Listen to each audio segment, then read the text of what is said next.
Welcome back. It's a new season for the Axis and Allies League, and due to absolutely getting clobbered last season to the point where many videos I didn't show you just because I lost in the first turn or two, we got dropped down to the second highest league, the Colonel's Division. So we'll have to get in the top two to move up, which hopefully we'll accomplish.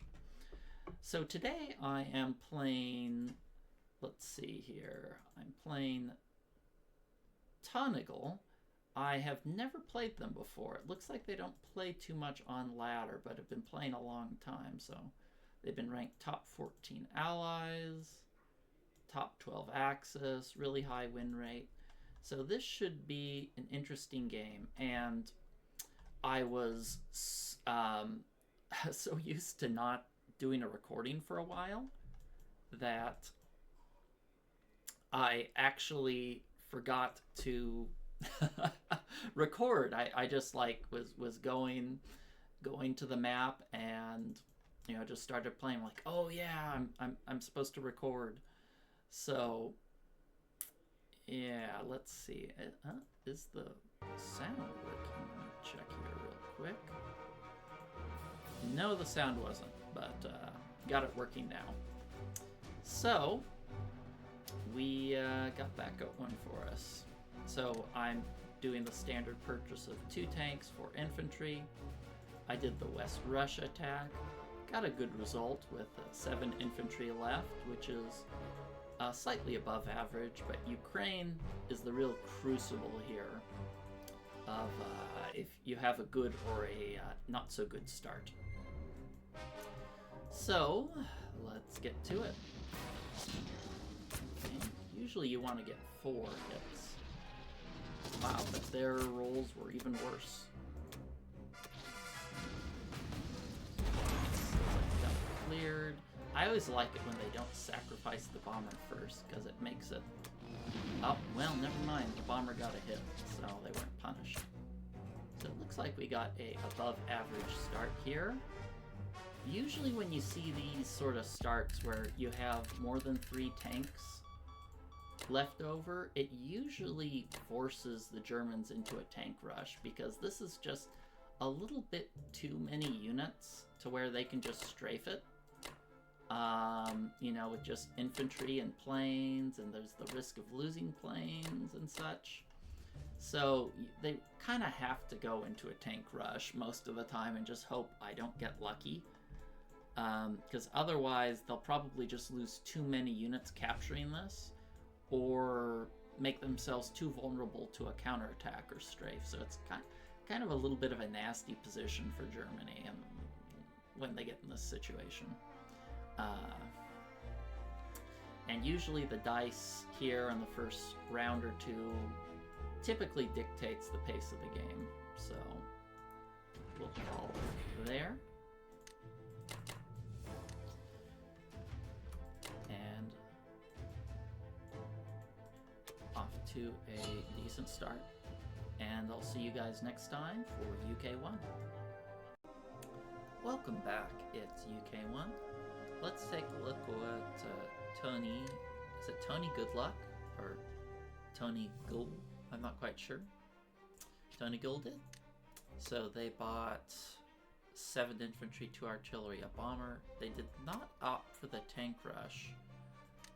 They went for the Iceland to make it a little harder to stack ships in Sea Zone 3. I'm not usually a fan of this because every early German unit is super precious in my mind, and sending one to just chill out in Iceland, it's not my first choice. No problem, Sea Zone 17, average in Transjordan, got beat him in Sea Zone 10, got an average there in Sea Zone 7, and he got really lucky in Ukraine. So he did 2 fighters and 6 land units. Didn't hit with the AA. So this was a really strong result that put them in a good position. But overall, you know, since they're not tank rushing, I think I like their plays, other than maybe the Iceland drop, which isn't something I'm super fond with. So I was thinking on whether or not I should drop my fleet this turn, and the conclusion I came to is I don't think I want to risk it. He has 6 planes, and I think I can wait to drop a fleet. So I'm just going to buy a fighter and a bomber to increase my air pressure, and we'll drop a fleet later. I'm a little nervous about him just outright taking it out. And that would probably be a very strong move for them. I'd say I had an advantage start, but their Ukraine battle going that well, I think put them back to where they need to be for an even game. We got pretty good rules there. Do I even care about killing this? Can I kill this with the US? 1, 2, 3, 4, 5. Yeah, I can kill that with the US. Why risk taking that giving this cruiser a second round when I can just kill it with the United States?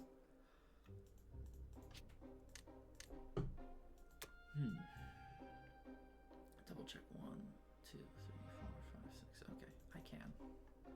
Just have to really make sure I do take it out, or I could just lose. Well, to a sea lion. Yeah, he'll just hit here with his 6 planes and 2 units, and that'd be a very sad end of the game.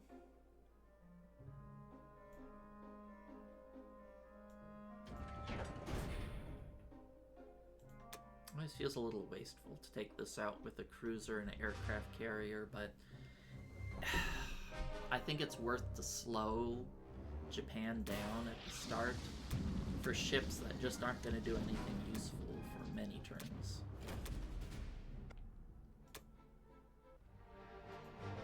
Many turns, like 4+ turns before they ever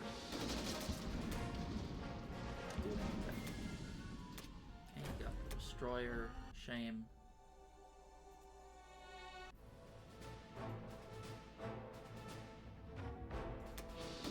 Nice. One round to go. Oh, and he missed. That leaves us some options.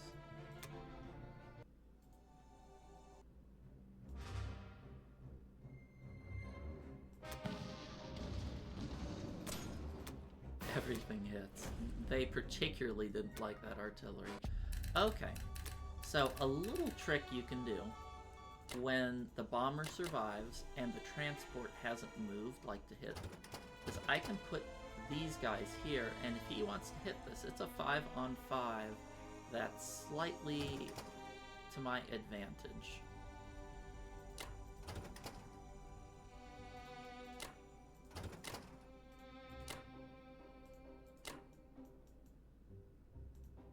So it's always a little interesting to see if they decide to go for that Egypt hit or not. It does mean these 2 units here are not going to get to India in time, but you can compensate that for that in other ways. Like I can send the Russian tanks next turn down here to Caucasus, or if he doesn't do Pearl Harbor, I can send these planes down towards India. So there are ways to compensate. Where do I want these planes?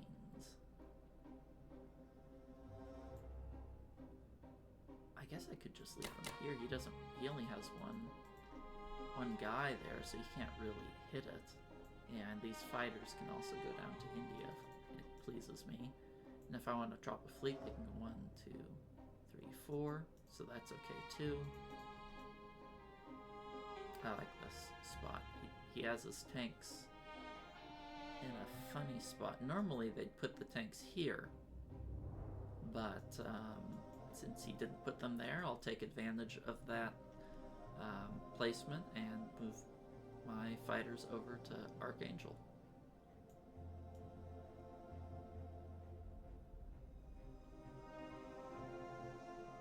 Alright, well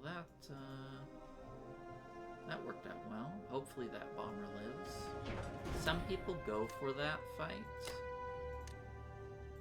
I personally don't. I don't know. a risky fight. It's a 5-on-5. Yeah, it's kind of a coin flipper there. But I'm gonna try it. I think I'm also going to put the US fighter here. Can it reach? 1, 2, 3, 4. It can.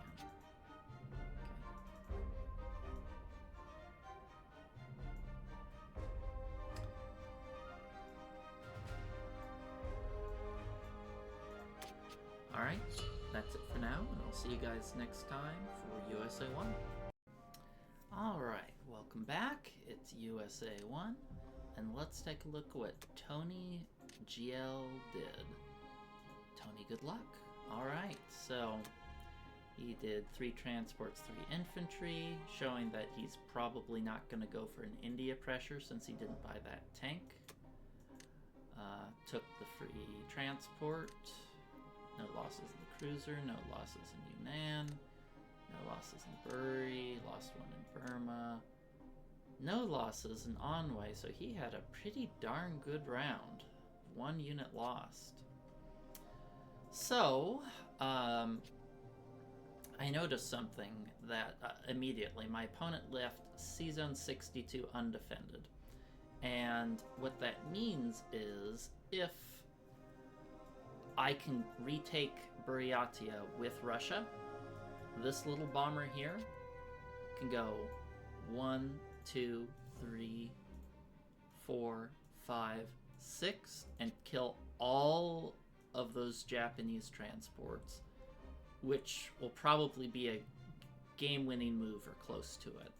So we're gonna definitely go for that. I'll tell you what are the odds of us capturing it? It's a 55% capture chance, so the odds are pretty good, and I think it's definitely worth going for. So let's just stick with the standard buy of destroyer, 2 transports, aircraft carrier, and 2 infantry, adding that destroyer because he's a little bit of planes that I'd like to take care of. Since I don't have any other boats I need to protect, I'm not going to go for the C-Zone 13 quasi-suicide attack. I should also change... Well, I'll decide later if I want to change the UK to bomber last, because I'll definitely want to save the bomber if I'm going to go and take Buryatia. And I'm successful in doing so, at least. So, not a lot of combat here.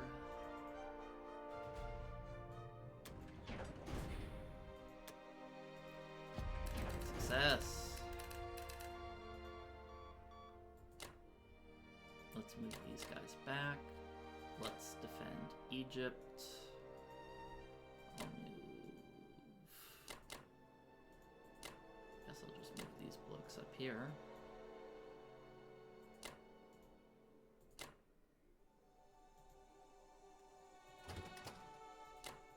I've started... You know what? I'm gonna just move both of these, because I don't think there's any real chance he's gonna go for Alaska when I get the... He would have no defense, so I'd just get the transport for free. So I'm not going to defend against my opponents doing something silly. I am going to move... maybe I shouldn't go for this. He has a lot of planes in range. But would I really be scared of that? Him trading 4 planes and a bomber against 1, 2, 3, 4.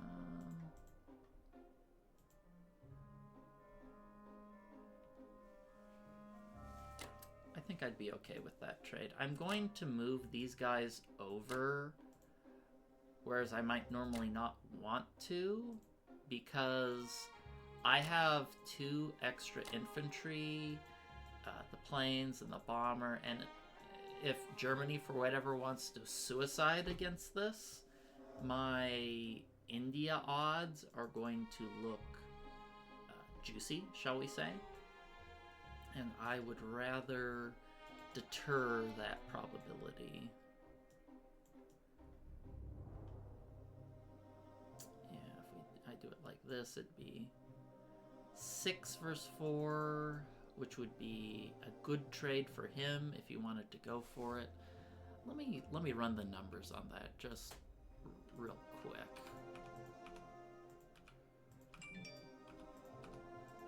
Actually, it'd be, sorry, how many units would I have there? Why does it only show 4?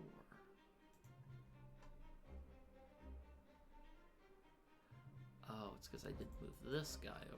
It would be a 14 IPC profit for him to do so, but I'm willing to offer him that because most likely, according to the odds, I'll kill 2 fighters, his sub, and I'm okay with trading inefficiently as the allies when I have a big IPC lead.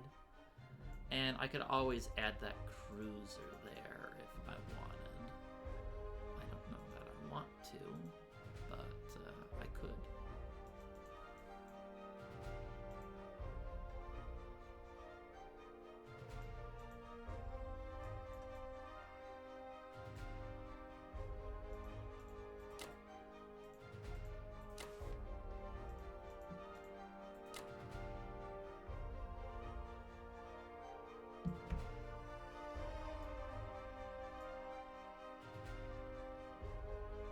I have no fighters for this aircraft carrier? I guess I don't.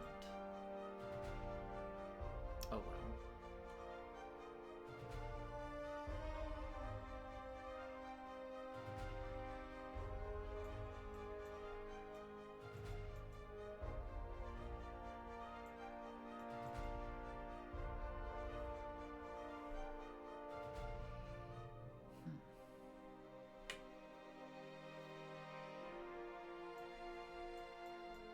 I think this is my best route forward.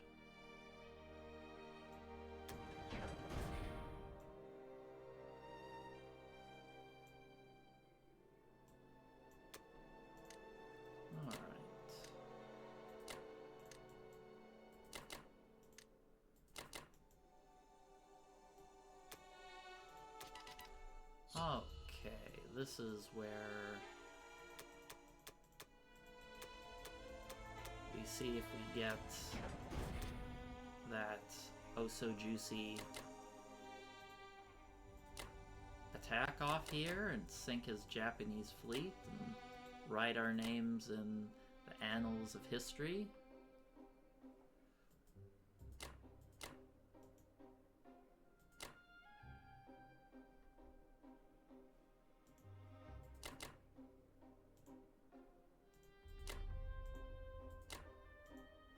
I'm gonna do a strafe here. Should be like a 20% to capture. If we capture in 1 round, so be it.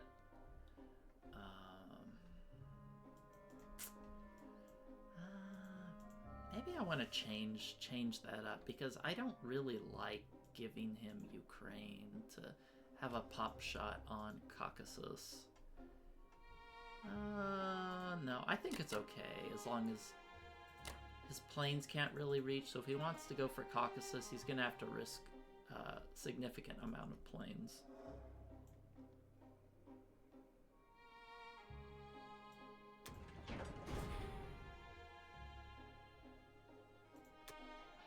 Alright, let's do this one.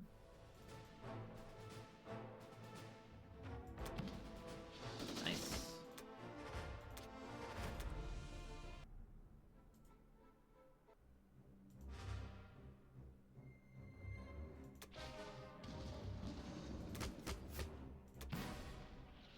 Perfect. That's what we like to see in a strafe.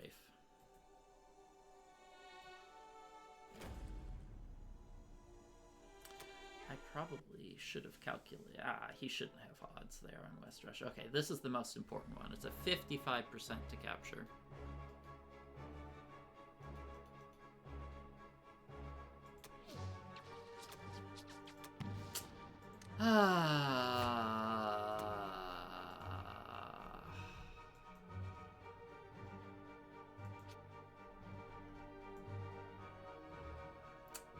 that's not good.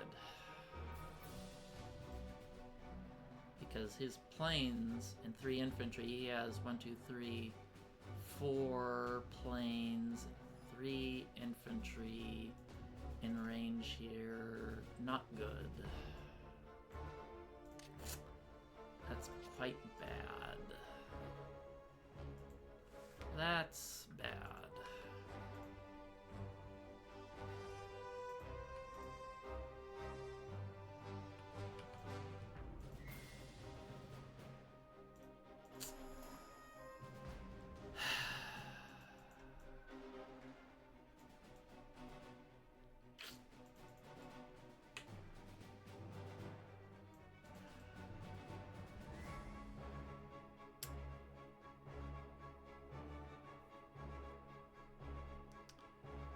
Just kind of makes everything look silly, doesn't it?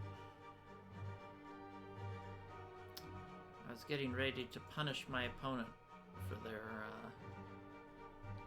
ballsy play, and instead I'm the one who's getting punished, so... Who's the real Joker, huh?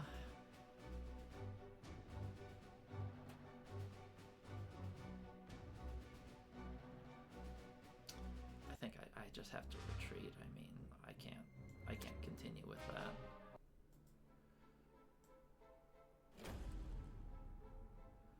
I can't continue with that. I'll put a little marker. Tell me to defend it.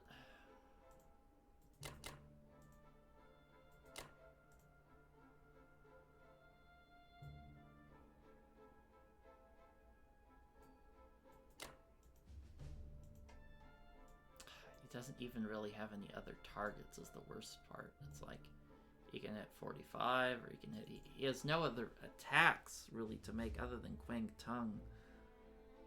But I have to protect those precious planes. That really stinks when your opponent makes a mistake and then you get the dice bail them out.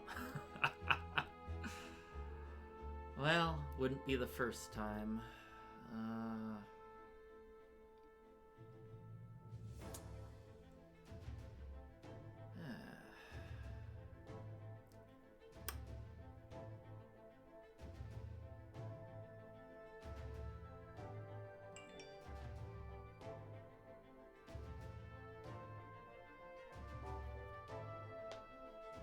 What else can I do?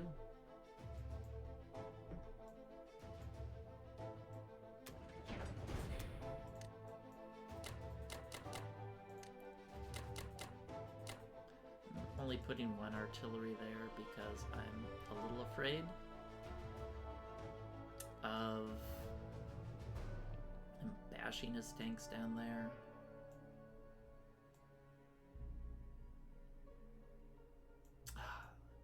Darn, it was all this was perfect. This was, well, not perfect, but great. This was great.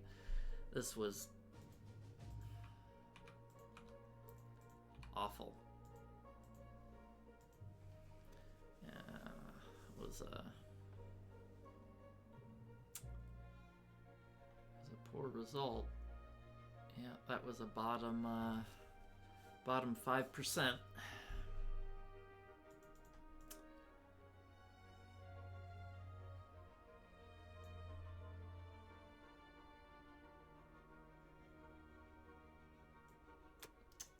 Well, we'll move on. Alright, that's it for now. Catch you guys next time for UK3, or sorry, UK2. Welcome back, it's UK2. Let's take a look what Tonigl did. So, he just bought 13 land units for combat. He took the risk to hit the cruiser. Looks like it paid off. Hit Karelia.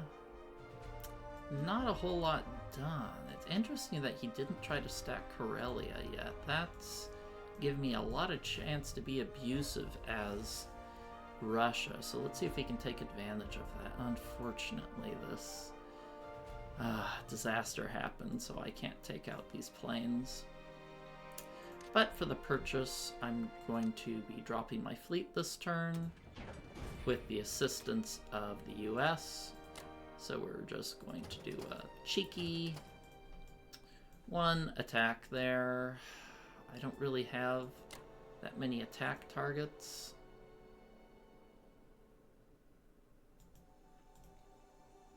I guess I can take this here.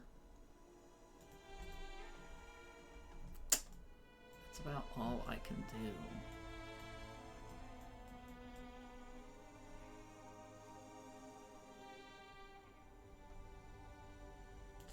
Yeah.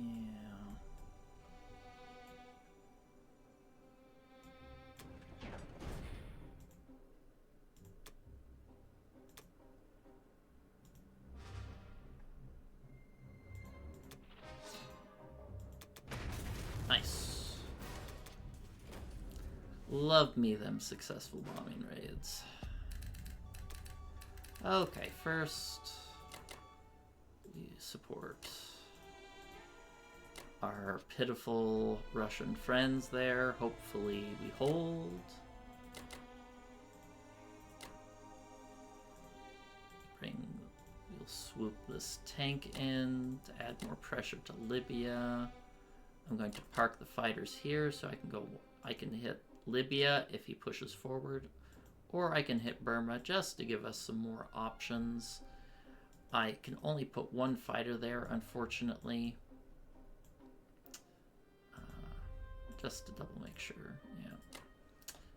So I'm going to have to defend this with the US to prevent him from getting odds. And he seems to be a bit of a risk taker, like hitting that cruiser,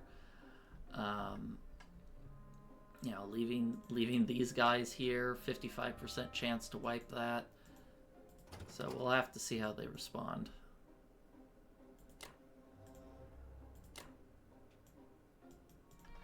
Do I want to add that sub there? I think it might be more wise, you know, because if he wants to hit that, it's an IPC positive trade for him, yes, but I don't really care that much. But if I have the sub here, I can prevent him from hitting Alaska, or at the very least say, hey, if you want to hit Alaska, it's going to cost you a transport. Whereas a sub here, it has some effect against his sub, but not enough for me to care.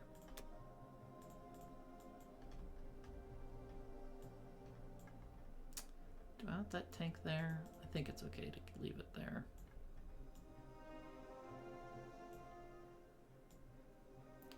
Let's leave the bomber here to have a little bit more range. Could also plop the bomber down there, but that's feels a little risky to me.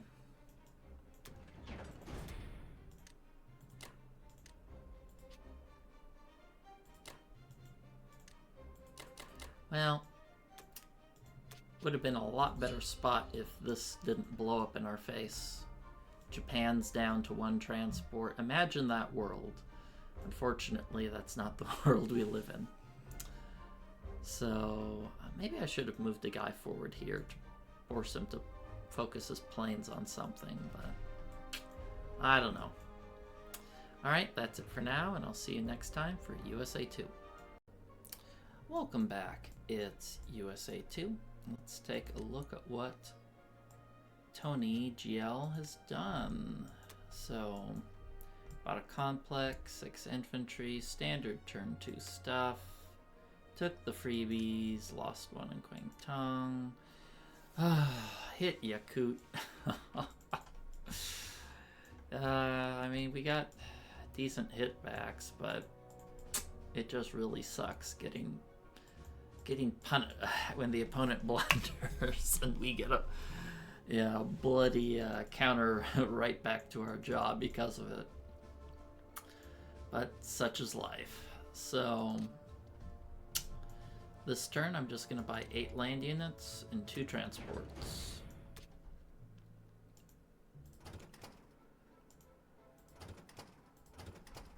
Let's hit here. I'm going to try to do a suicide here on Norway because I already have perilous odds in C Zone 8.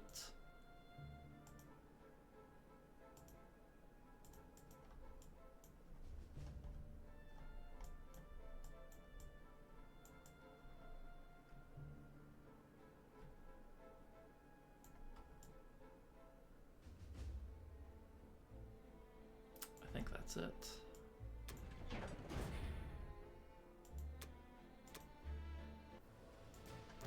Ah, always love me some bombing raids. You don't have any other targets for your bombers as the allies, you should almost always just get a sneaky bombing raid in.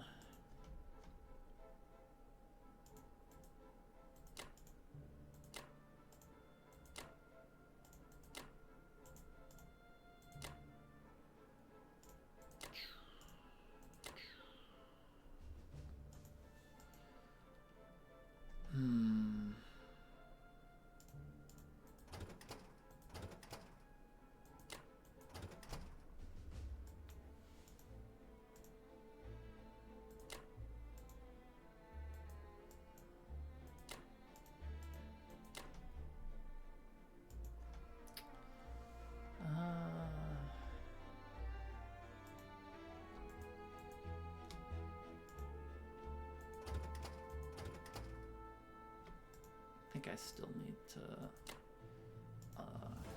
move my guys up here. Guess there's not a real reason for me to move him away, is there? Gonna keep him in United Kingdom because I'm gonna try to stack Kazakh next turn, but it's gonna be a little perilous, so I don't want to place a bomber. Same with if I get some bad rolls in Karelia or Ukraine, I may have to pull out of West Russia. As much as I would dislike that, it's best to plan for the worst, hope for the best.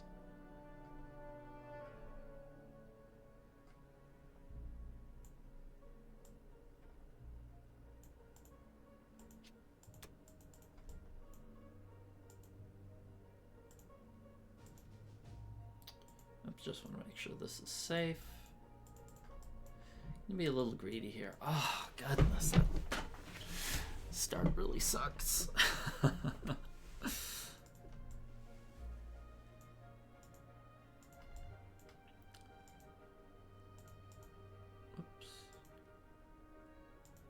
Do I want that many guys there? I think I actually do want that many units there, just to flush Germany out. I set up this, well, set up this big hit here if he goes to Libya. I think I will not defend Kazakh because I was thinking of like, hey, I can defend it, but if I do decide to defend this territory, I won't be able to also hit Libya because I need the UK fighters, I need everything here, and it's just such a middling hold. And if that's what I'm going to do, I can put my bomber here to give me a little bit more teeth over in Asia. Okay, let's take these guys out. Move him up. You know, where is the best place to move these units? If I go here, that's 1, 2, 3 here. If I go here, it's 1, 2, 3. It's a little bit longer there. The reason I sometimes want to place the units here in C-Zone 53 is to deter a, excuse me, hit on Alaska. Might move those guys up just to reduce the odds of him taking it, because I won't be able to take it back if he decides to go for it. Ugh, I hate giving the free transports, but I have to defend C-Zone 8.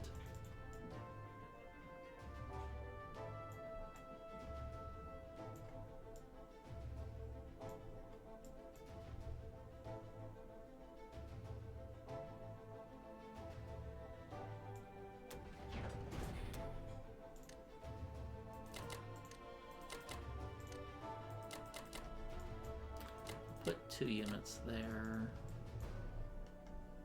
Is that what I want? Do I want to put 2 units there? I don't think I do. that will slow down my plans too much.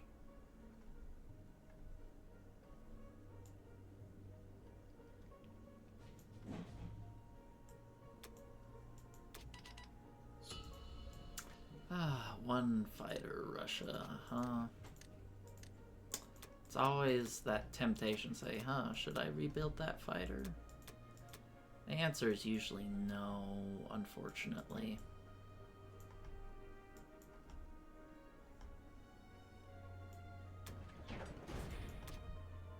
Okay.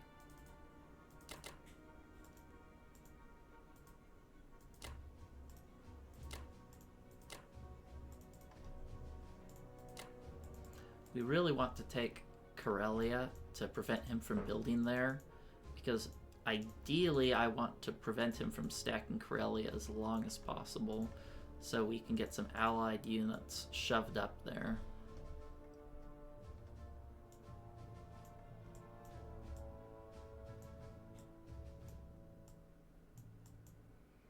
Okay, I think that's all we want.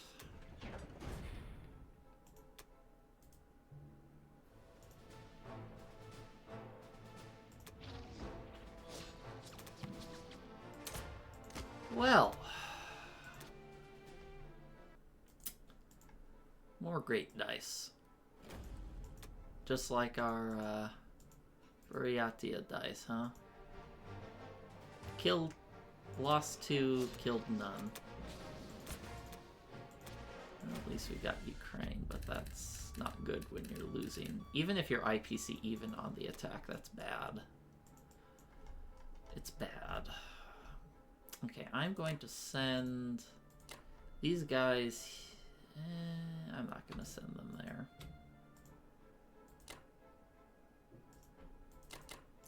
But I will. No, I don't really need to move the tanks either. Don't really need to move the tanks either because I have no threat here in India. Very safe.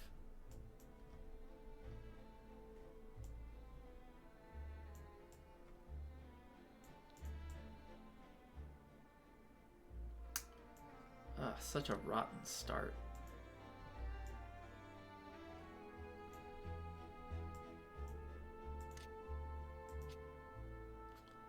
Well, I guess that's what I'm doing.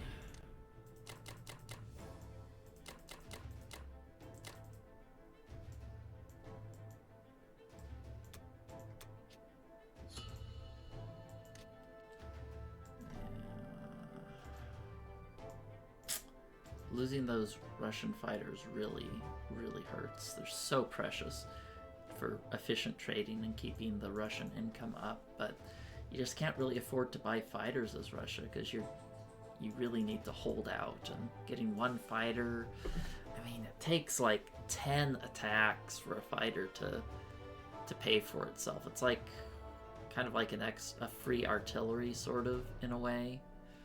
So it just takes a long time for fighters to pay for themselves, and oftentimes just having more bulk to prevent Germany from just taking West Russia and stuff is usually worth more. So we'll keep at it, but this position I'm in, I'm not super happy. All right, well, that's it for now, and I'll see you guys next time for UK 3. Welcome back. It's UK 3, and let's take a look at what our opponent did. So they bought 12 land units.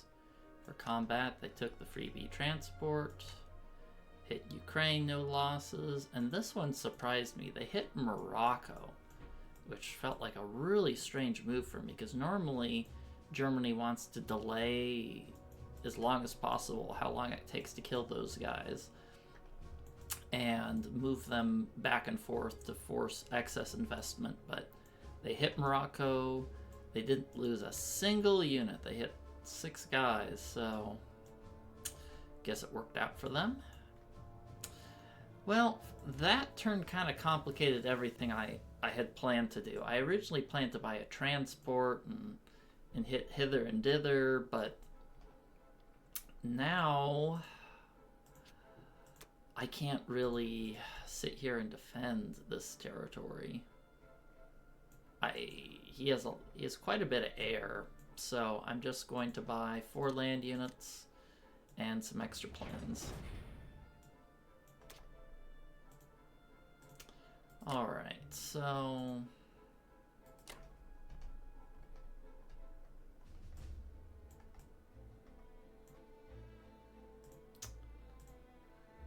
I need to take this out.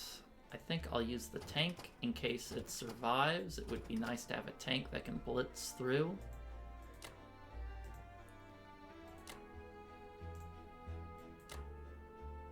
As unlikely as that might be.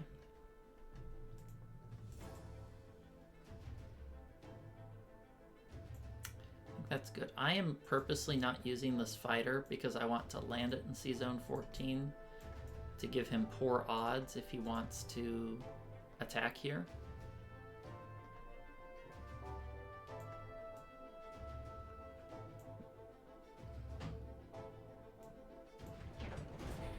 I can reach right 1, 2, 3, 4 again.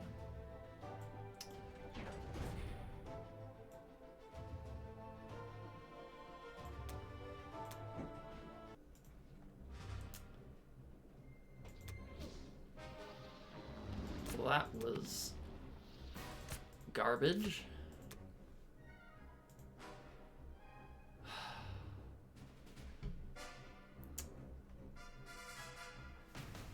Oh man, I have been getting some terrible dice this game.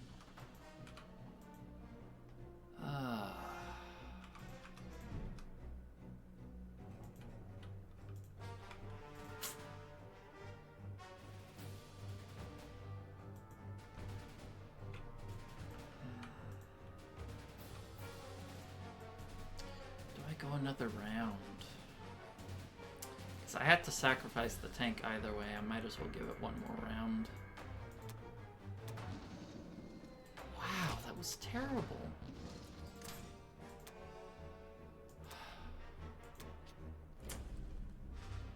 This has turned into a problem. Because I have to land these bombers here. That was awful.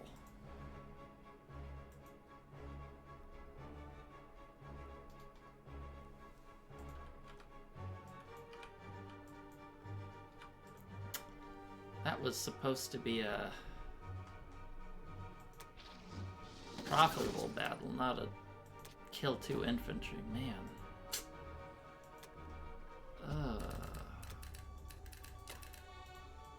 Well,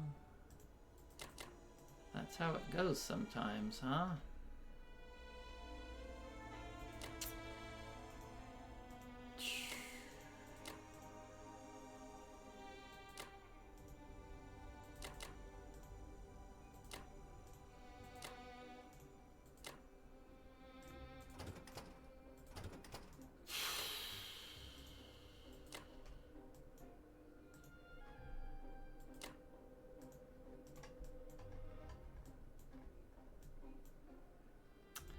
Send this guy over here. Can send a couple more infantry that way to help try and help alleviate some pressure on Russia.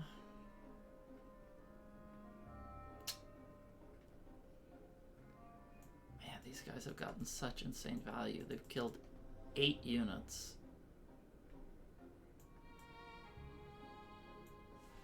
I guess I'll move these back before I forget.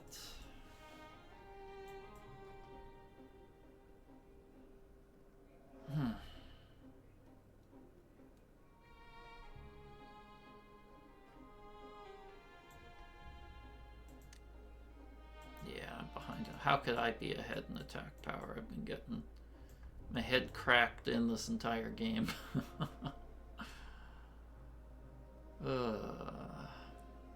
It's really important to eliminate these as quickly and cleanly as possible. Maybe I shouldn't put an infantry there.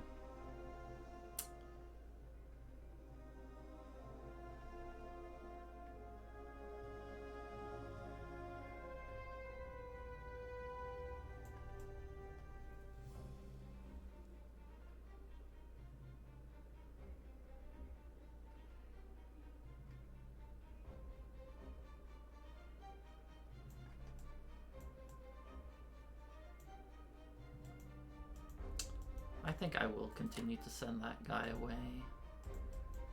One of two things will happen. Either he sits here and I take him out with the US. I mean, I guess he could get insanely lucky again as well.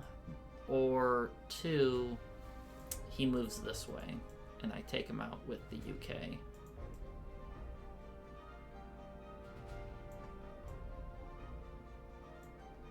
So I shouldn't give him a infantry with good odds in Libya.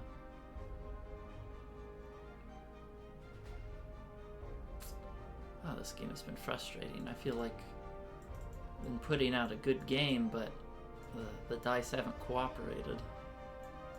And we're quickly falling behind here. We're actually in a pretty poor spot. Well, let's see what we can do.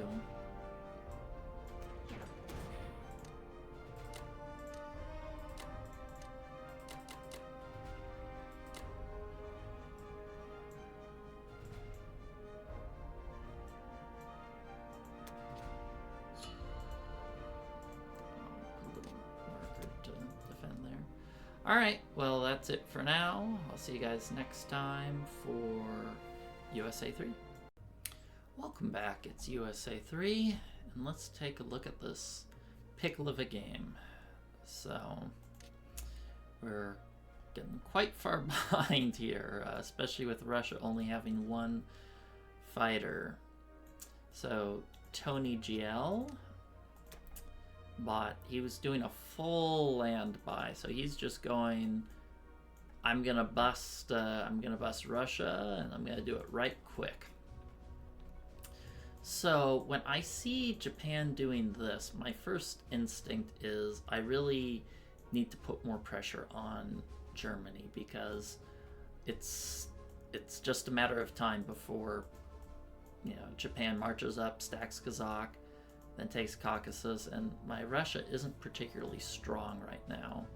So I need to try to do a bit more damage to them. So for this turn I'm buying 6 land units, a transport, and a complex. Since he's not aiming for Alaska, I'm not gonna bother buying extra units to send up there. Alright, I'm going to be a little bit greedy because we are behind, and try to take that with just 1 unit.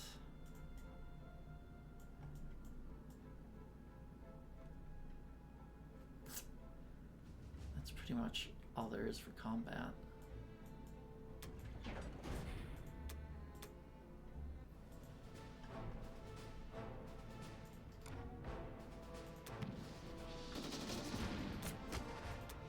Nice. Okay, good. I mean, it's not super impactful, but we need every little bit of good luck we can get.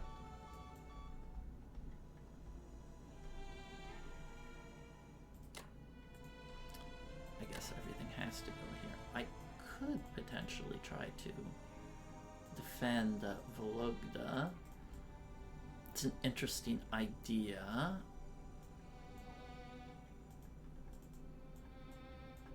Is that the route I want to go, though?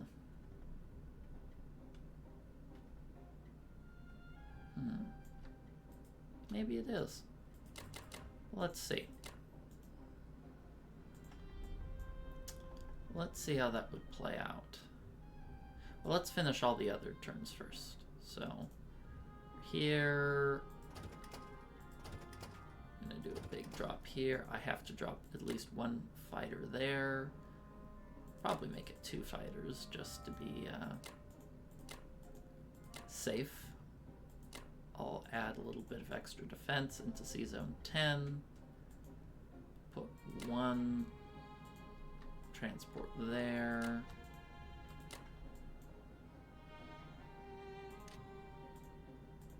We'll move this guy back. I'm happy with where the submarine is. Oh, I almost forgot about these little cuties.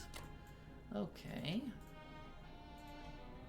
So if I try to defend Vologda, he can hit it with 1, 2, 3, 4, 5, 6 units. That means I'm gonna... I'm gonna have to run some calculations there.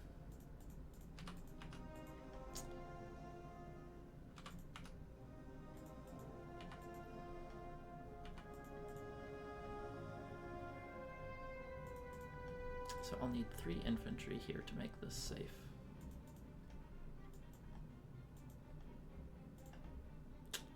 And just to make sure...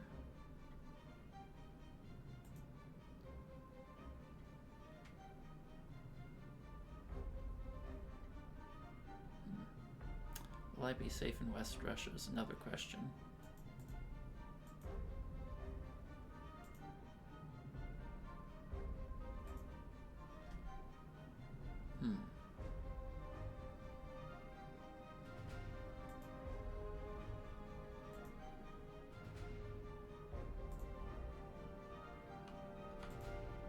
Should be. Unless my luck's very bad. Which, let's face it, thus far my luck hasn't been the best. Hasn't been the best.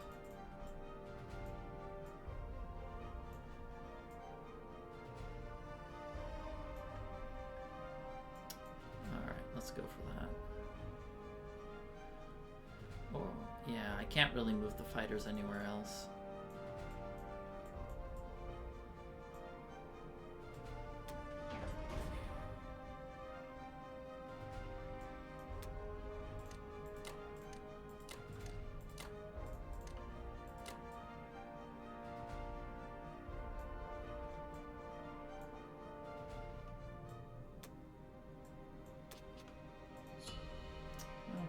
Russia.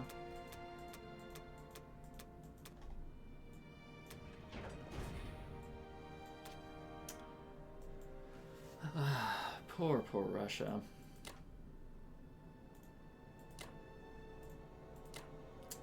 I think this is going to be my only move.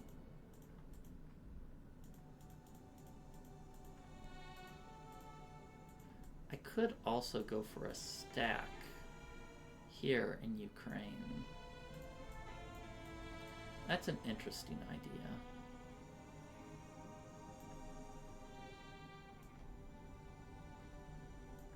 Maybe I should do that. Oops.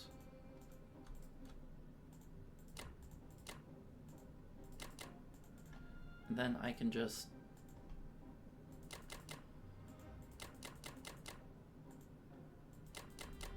as long as I don't fail that. And that would kind of turn into a nightmare very quickly, wouldn't it?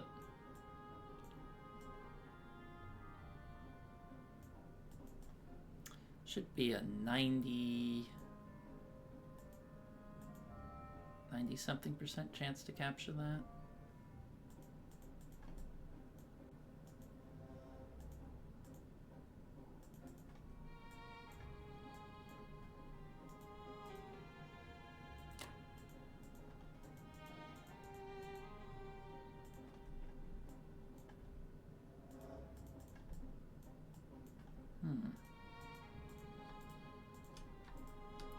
Give me a minute. I'm gonna run some numbers to see if I can stack all 3 of these guys, so I'll be back in a minute. Okay, so I ran the numbers and it looks like I actually can stack all of these spots. But the caveat is I can't fail Belorussia, and when I ran the numbers on Belorussia, it's a 92.6% capture. So what I'm going to do is, just in case I get garbage dice and get that bottom, 7.5% rolls, I'm going to keep some of these units back, which for maximal trading efficiency is bad, not optimal. But if, I get really unlucky, I'd like to be able to send these infantry here to shore up the spot rather than give them a huge IPC positive attack. So that's the plan.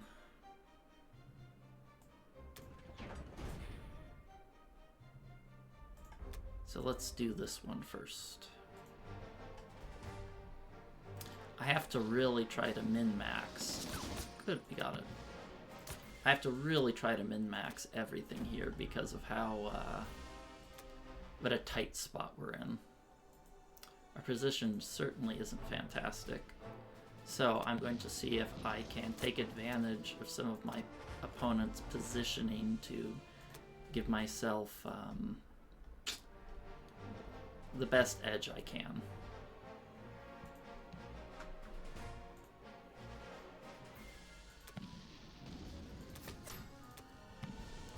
Crap.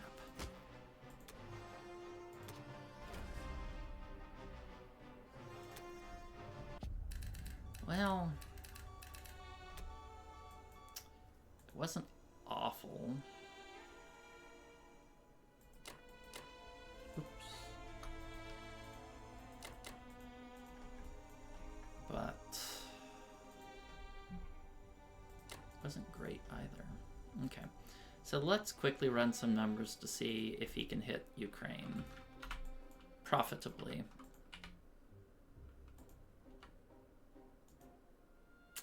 Answer is yes. What if I bump it up to 7? Okay, that puts it into IPC negative territory.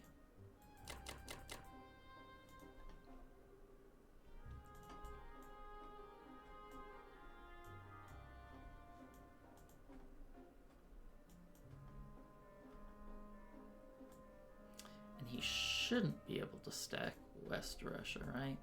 He could add 3 Japanese fighters, but worst comes to worst, I'll just strafe retreat to Moscow.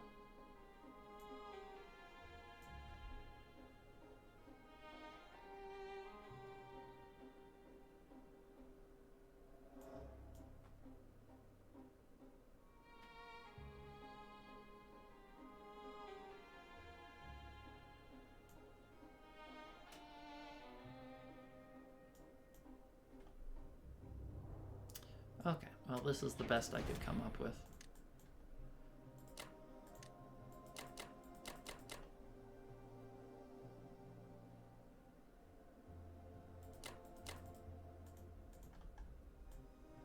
I don't have to worry about him shooting one of these and blitzing a tank and then taking Moscow, which is fortunate.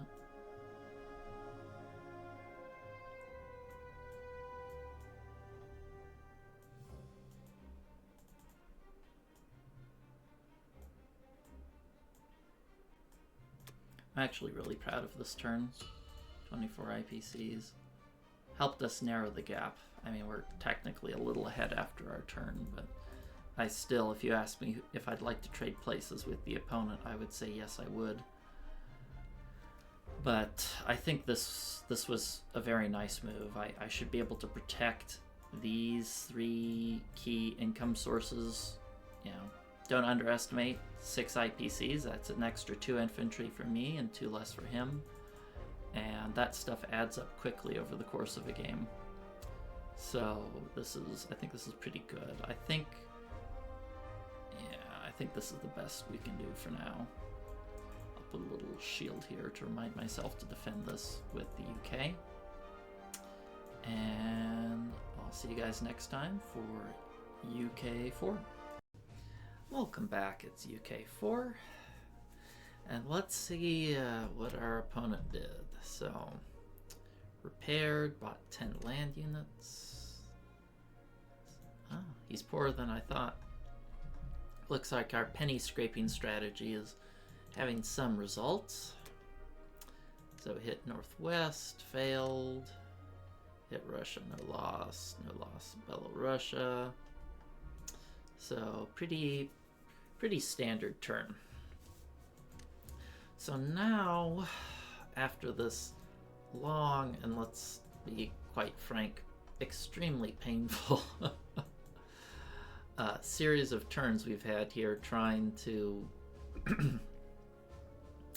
clear Germany out of Africa, which has been grossly more expensive than it should have been. I'm trying to figure out what our next step is, and I don't have a super clear idea. there aren't any really major opportunities here for us. So I think I'm just going to buy 9 infantry to have a full transport load and a transport. So we can make sure that's all the stuff I need to get UK armed and dangerous. So I suppose we can kill this just to make it a little harder for him to hit that fleet with as many units. Let's asterisk once and for all finish off the Germans in Africa. Heaven knows it's not the first time I've said that.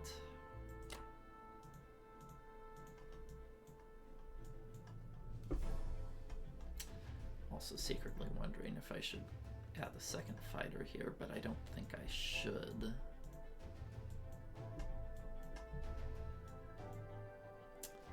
And let's take this puppy here and do a suicide bombard attack. Wait, let me check this. 1, 2, 3, 4, 5. Dead. Okay, I can't hit it.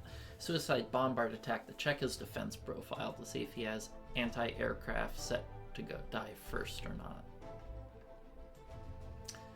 Do I need... How much do I need to keep this safe? Can I afford to just have 1 aircraft carrier? I can't really. Can barely manage with what I have. Okay.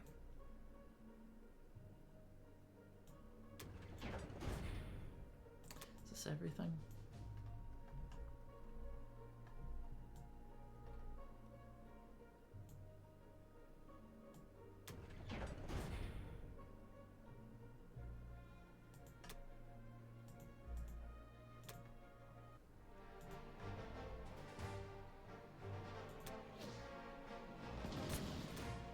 Nice.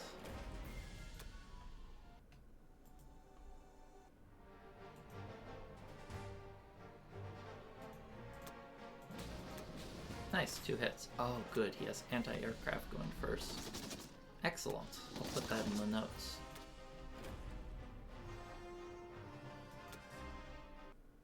Let's write that note. That's good for the future.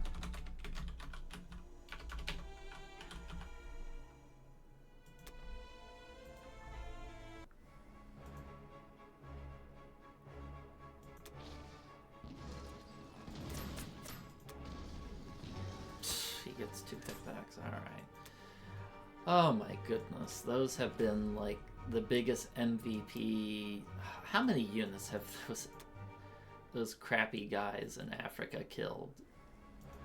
Like 4 times their IPC count? 5?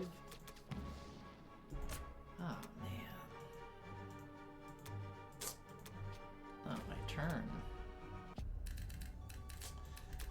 I haven't seemed to had many good turns lately, huh? Okay, I'll send... I'm actually going to send the tank here because the tank can blitz back and forth and get into action sooner.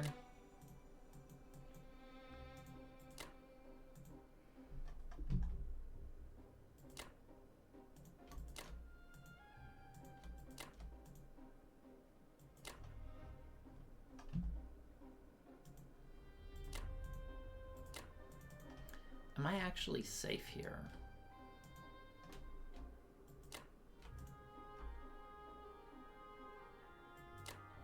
Am I safe in India? Let me quickly run the numbers because that kind of threw a wrench in my plans. Having that infantry die. So you can hit me with 8 infantry, 3 bombardments. 3 fighters and a bomber. What will I have here?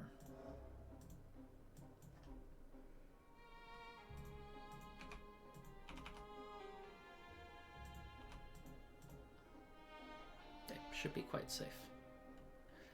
In fact, I think I can even take a unit off.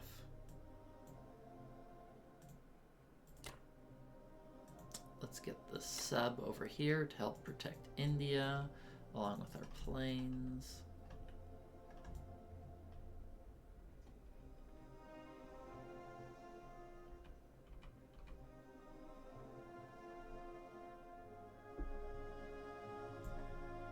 Man, I'm having to really work hard here, where I'm like taking this territory, stacking this, stacking this. Like, there's no free lunch here in this game.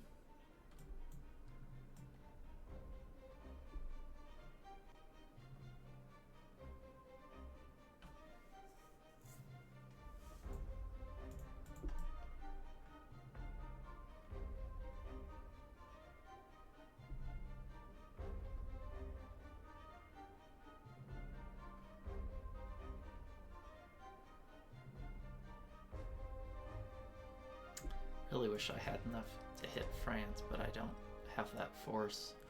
USA is actually quite weak. I only have... Yeah, I don't have that many transports in range. That's a shame.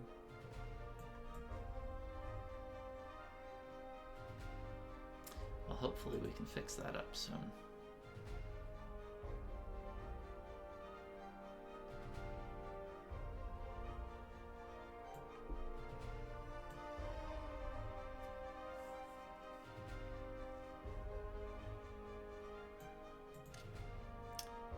I guess I can get rid of...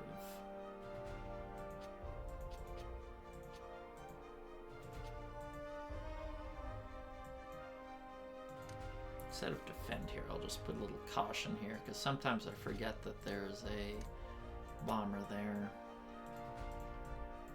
Well, another unimpressive roll on my end.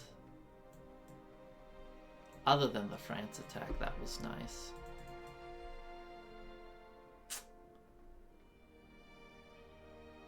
Alright, well.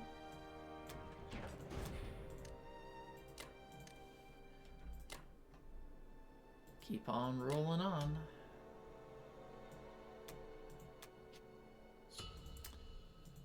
The good news is he's not trying to take the island, so I have more income than I should at this point in time. The bad news is he's flushing ridiculous amounts of units into Moscow, and I'm just not that strong as Russia right now. So anyway, that's it for now, and I'll catch you guys next time for USA 4.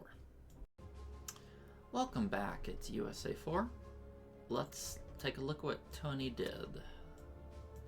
10 land units and a fighter. For combat, failed Archangel, took November's. Where did he put the fighter? He put it in Manchuria.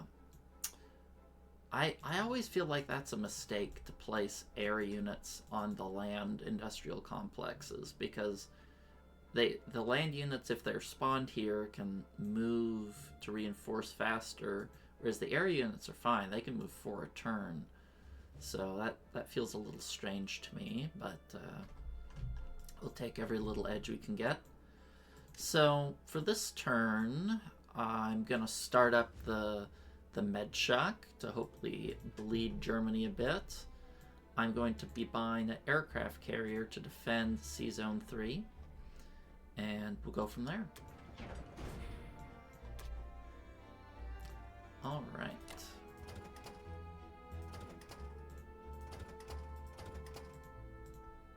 I was considering if it was worth putting this transport out here to take Libya, but I don't think it is. Let's try to take Evenki here for the Bruskis to deny the Russian, or the Japanese, the ability to take back these territories.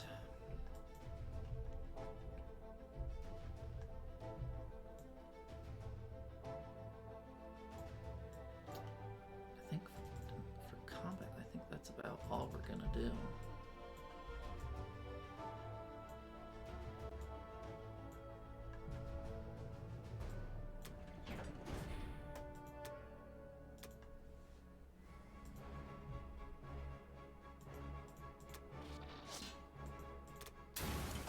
Well, I'll take it too. Better than losing a bomber.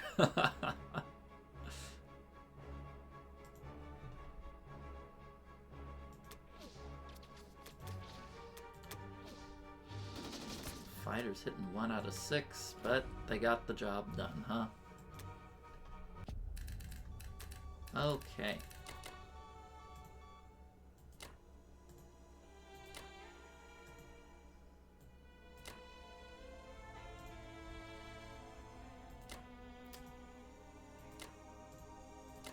I'm actually going to take this unit and move it to Northwestern rather than to reinforce Finland, because I feel that would be a more productive use of the units. I'd like to try and split his forces a little bit. I don't have enough units to defend C-Zone 13 this turn, and I have an overabundance of units in Africa, so we're not going to land in the Mediterranean this turn. Where should I land the final plane? I guess I'll just plop it down in Moscow.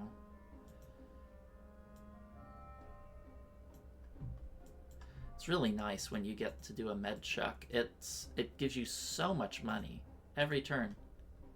5 IPCs, and then he has to spend, you know, at least 1 or 2 infantry each turn hitting it. So it seems a little innocuous at the start, but it can quickly grind Germany down. I mean, what's our income at? 48. That's pretty nice. The problem is since we've had such a bad start, I don't know if I'm going to be able to convert that high IPC value into a force that's able to save Russia in time.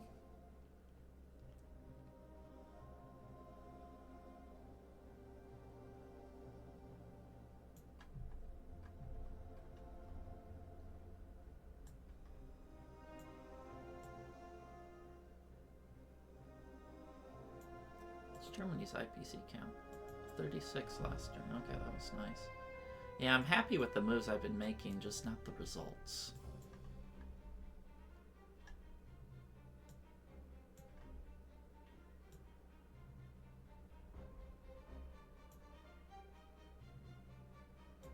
Alright, let's move on.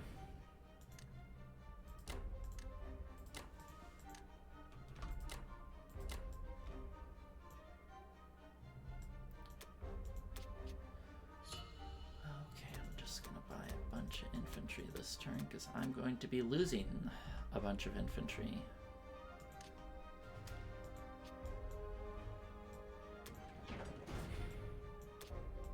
So we definitely can't hold this spot, but we should be able to hold Novembrisk without too many issues. I have to retreat these guys, so I'm going to do an attack retreat. It should be slightly IPC negative, but it's supposed to be like 2 infantry deficit for us.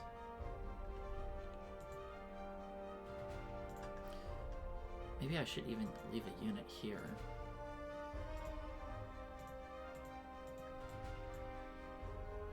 Just to be even more annoying.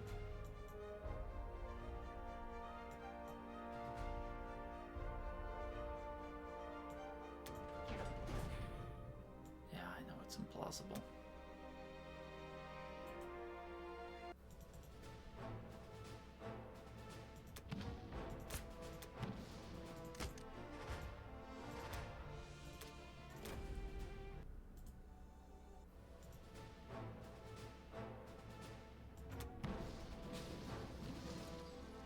Well, let's see. How many was I supposed to hit with that? That's 5 dice, rolling at 2, that's 20. I should have gotten 3 hits there one hand.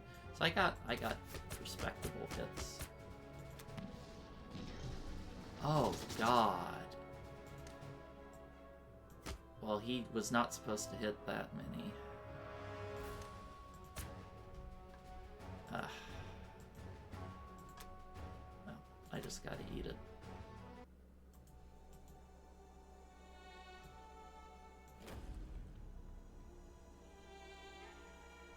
supposed to be a -7, but you got a -9, so I suppose that's within the realm of tolerability.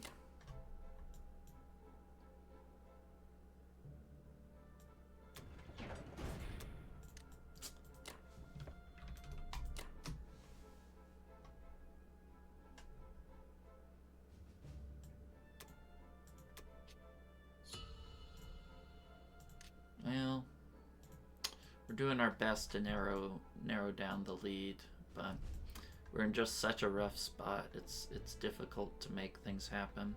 But he's giving us openings, like he's giving us the med shock and things like that. You know, we were able to secure ourselves a couple turns of decent income. But things are just going to get progressively worse for Russia once this giant stack moves forward. We're going to have trouble repelling the Japanese. Anyway, that's it for now, and I'll catch you guys next time for UK 5. Welcome back. It's UK 5. Let's take a look at what Tony's done. So, 11 infantry, repaired Berlin for 3, and he pulled out of France, which is smart because I've been mulling over the idea of doing a YOLO on him for quite some time, considering at least I feel I've been gotten the rotten side of the dice this game. But let's see, hit Italy, no loss. Southern Europe, no loss. Failed Caucasus, a little surprising. He only sent 1 infantry there instead of 2. What did he? How many units? A bomber? Yeah, it feels like a mistake. It definitely should have sent 2, at least in my opinion. Do I have odds on this? I don't think I do. Hit Ukraine, lost 1. Okay. So, I was looking at the board and I'm thinking, how do I win this game? Because when you look at this, Axis is very, you know, they're ahead of us in attack power. Turn 5, that's not a good sign. So what my plan is I'm gonna just keep trying to bleed Germany out, and bleed Germany out and try to break Karelia before Japan's giant hulking mass of units comes in, and that wasn't helped by getting that bad West Russia retreat odds we got the previous turn, but what can you do?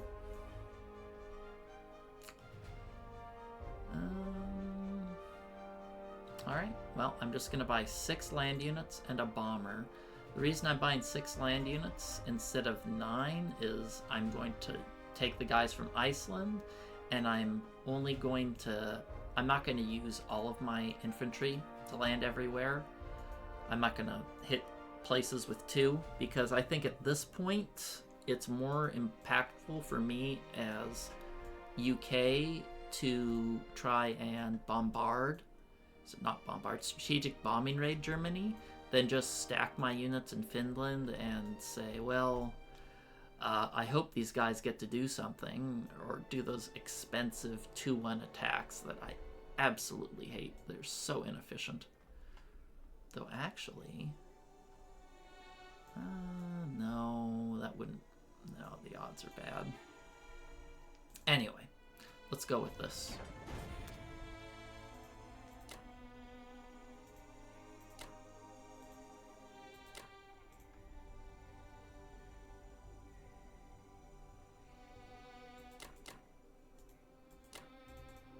Might as well try and kill a unit if we can. Take these guys, hit France, take this, go there, and we tested last time that his anti-aircraft guns die first, so I'm going to try and bombard, do a suicide attack to take out his anti-aircraft gun to soften it up for the future. And we'll have the USA come in and defend C-Zone 8.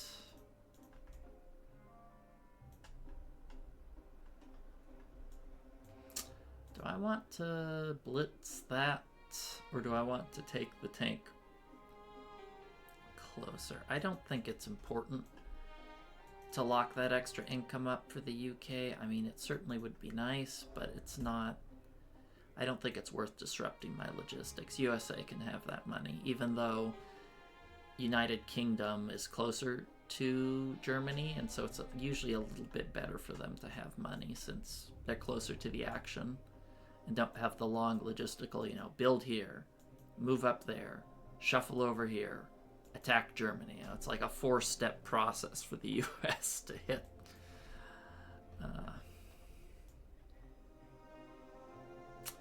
Okay, how does this look?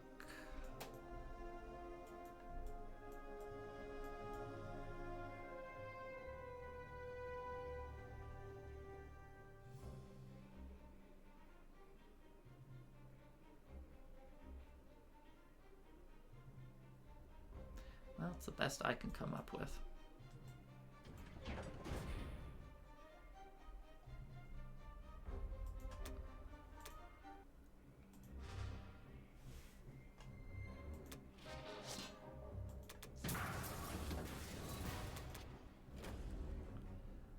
Alright, well, I'll take it.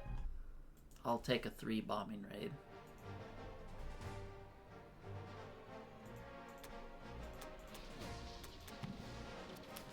Well, sometimes you don't get that hit.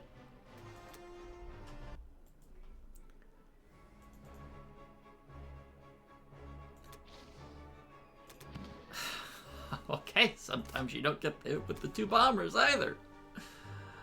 Alright. I get it, Dice, I get it.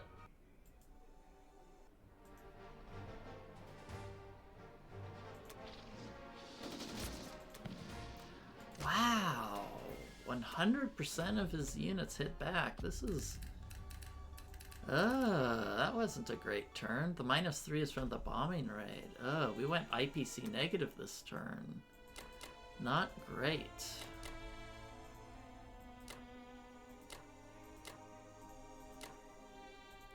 Not great.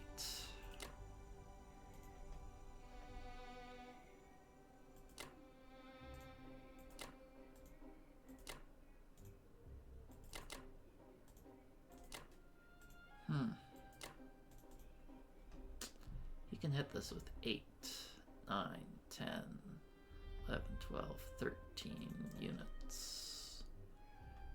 14, 15. I should probably plug that into the calculator to see how much he can actually hit me with. Really sucks that... Well, sometimes you have games with good luck. Sometimes you have games with not good luck.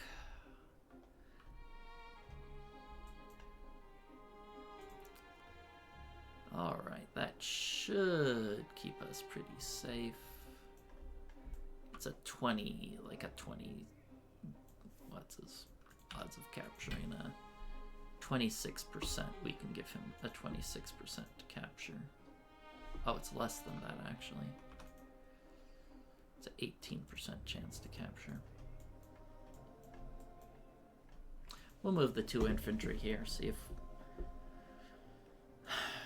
Try and be a buffer, because once he stacks Kazakh, which I imagine he probably will, especially after I failed to kill that Sikang infantry, your units in India really start losing their value because they can't come up and trade. They just kind of sit there stuck in India. Do I want to move this sub? I think it's perfect position here to defend all of these sea zones.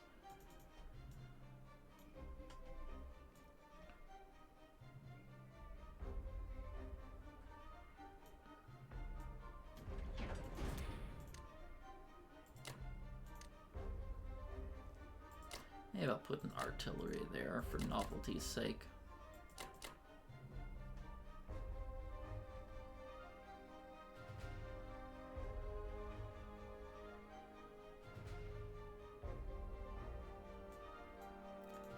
Well, we certainly didn't close the gap that turn. I mean, I'm making a lot of money because I think he's making some strategic errors, letting me complete this med shot, getting all this income, but I'm just trading so poorly with my rolls that he's still maintaining a lead. Even though I'm making all this money, I'm like a profligate son, just spending all my parents' hard-earned money on, you know, alcohol and prostitutes, sniffing cocaine off their bum, and he's, you know, the janitor, saving his money, investing in the stock market, getting rich. So anyway, that's it for now, and I'll catch you guys next time for USA 5. Welcome back. It's USA 5, and let's take a look at what Tonigl did. So he bought 7 land units and a transport. How many transports is he up to now? 5. Very interesting. So he must be thinking about starting the island route, because he has more transports than he can support. So I'm going to lock in my purchase here. I'm going to buy a fighter, 10 land units, and a transport. So we're still, our head is still on the chopping block for this game. And I'm doing my darndest to see if we can escape purgatory here.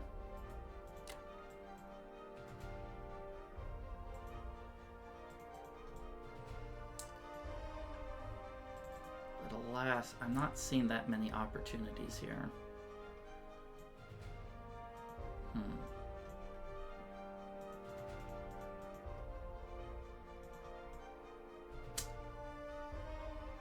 I may want to pull...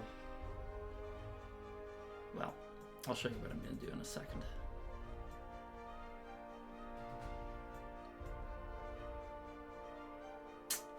Fortunately, I think this is all about I can sustain.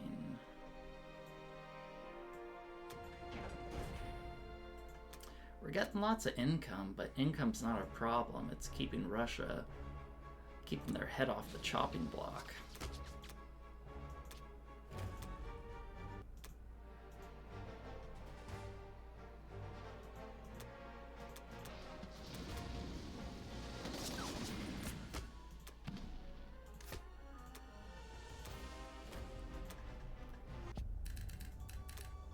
Worked out well. Let's move our sub back so it's out of range of a block. I'm going to move 1 artillery over there.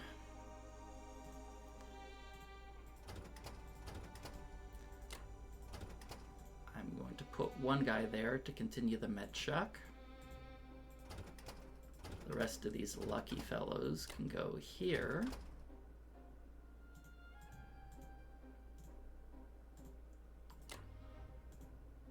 I want to help defend that defenseless UK cruiser. Sorry, UK transport.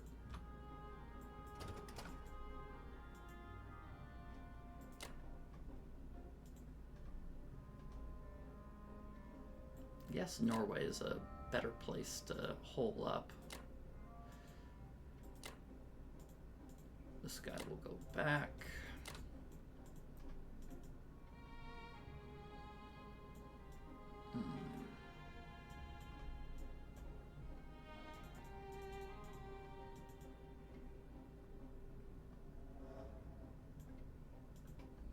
How safe is this? That should be plenty safe.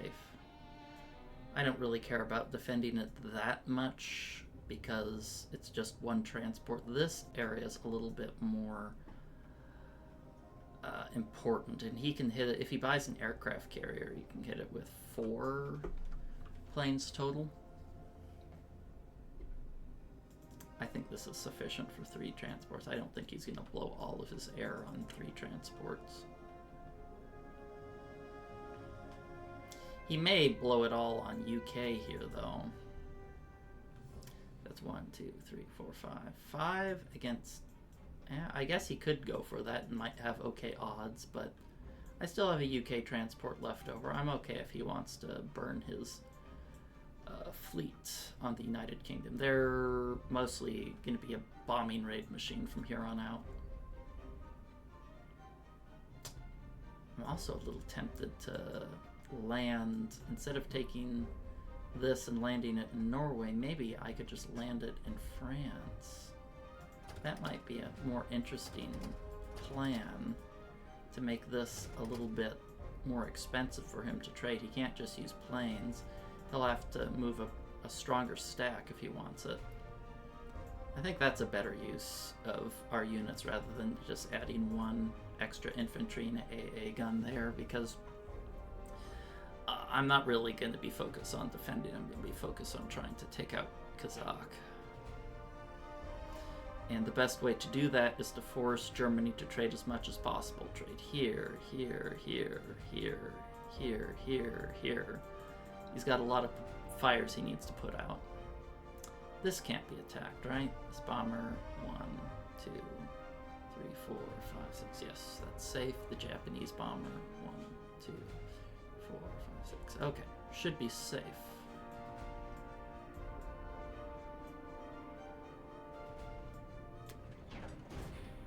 Is that correct? Should be good.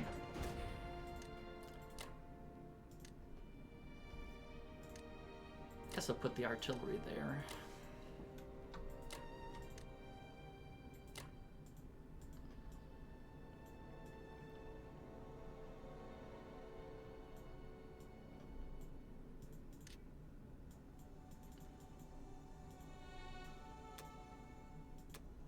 Should be good. Nothing's in range of Western, right? When I first started out this game, somebody did a sneaky little, they put a transport in C-Zone 44 and just took Western US, and I completely missed it. Okay, I'm actually going to buy some artillery here because I want to have enough strength to force out Ace. You know, prevent him from stacking. So I'm going to risk my last plane here on Kazakh because I really need to be ultra cost efficient here. I have to take that territory to prevent him from stacking, and I don't really have any other targets that are worthwhile, so let's do it. And we're behind, even though it looks like the attack power is similar. Our position as Russia is abysmal. What are my defense profiles? Default, okay.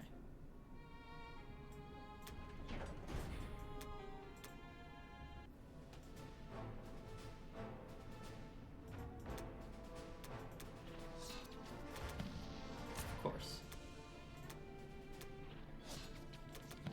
Really?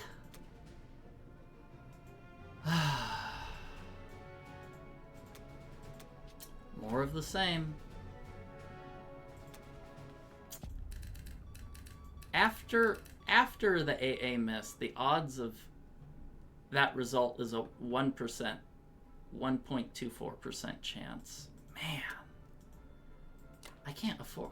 Not only do I not. Yeah. Okay. Well.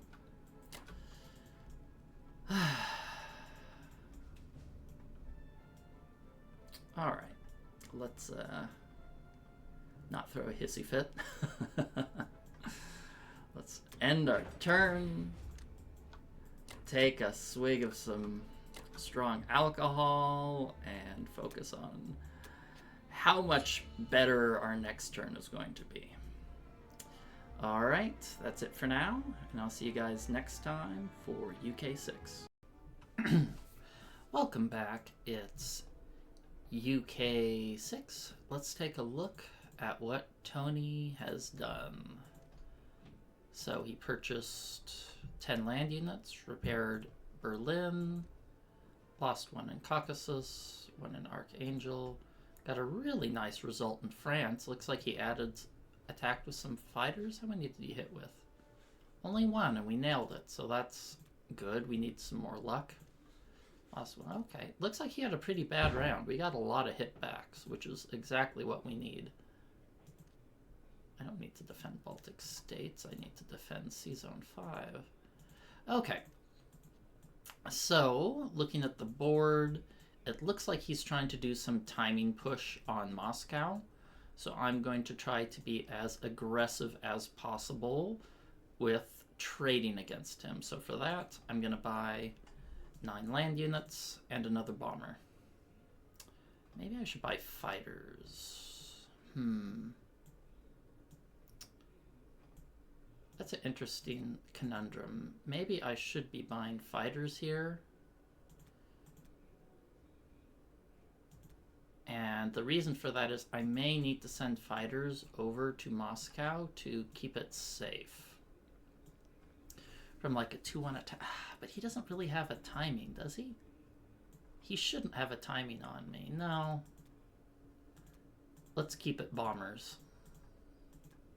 He's going to have to either pull back here within the next 2 turns or just allow me to stack Karelia, because he can't really afford. He's having to trade all of these spots.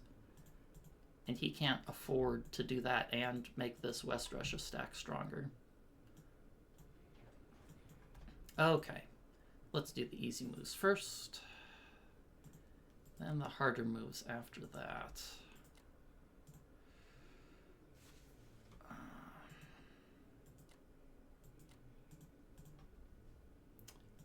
Going to send 1 fighter here, as much as it pains me.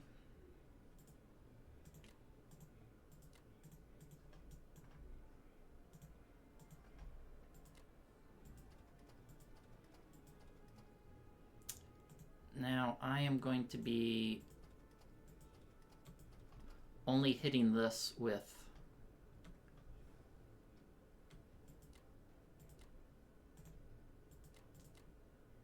one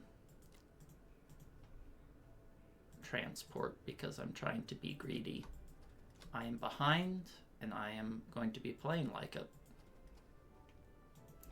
I would like to get this Karelia with the British to force the force the Germans to trade with them rather than trading with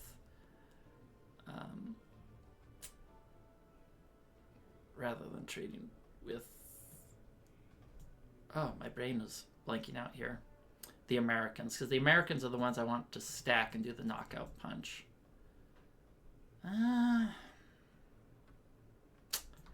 Maybe it is better to just be conservative here, because I do want both of these transports here to continue the Medshuk.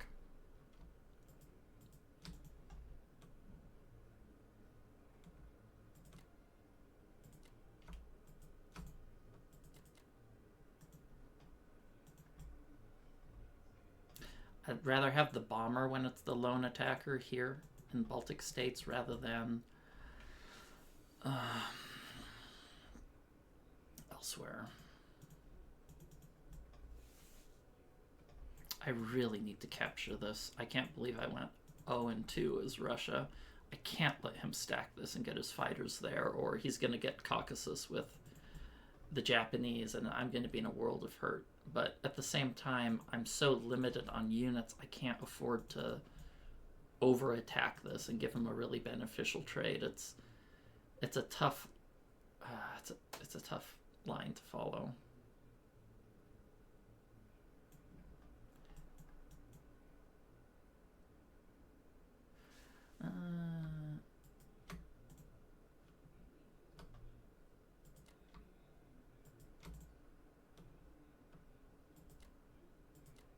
Maybe I will have both bombers here, because I want to keep the cruiser here for defensive purposes. I'd rather not split it up if possible. All right.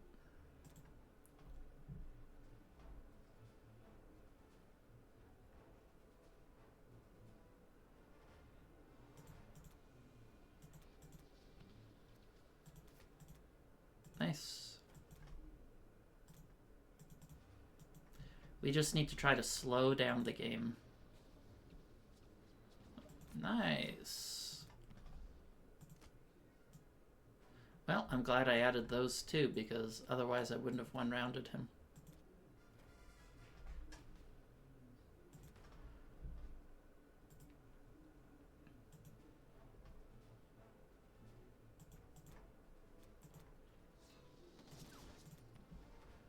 Man, this bloodthirsty infantry's killed 3 units. Oh, thank goodness. I didn't want to have to lose a fighter to take Kazakh. That would have been heartbreaking.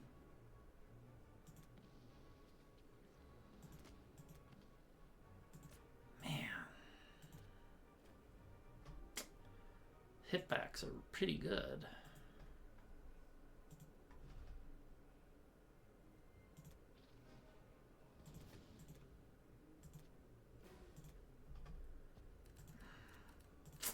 And the unfortunate part is it's going to be tough for me to reinforce.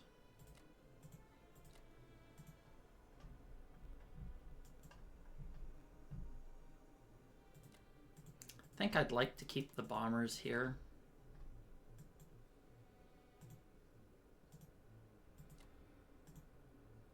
Do I need this defended? I don't think I need to add a shield there at C-Zone 5. You'd think I'd know these by now, but I do not know the C-Zones by heart.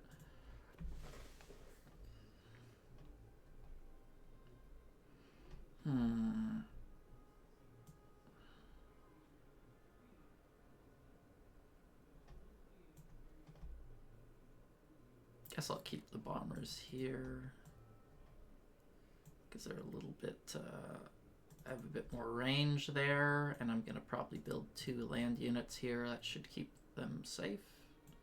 Probably, hopefully.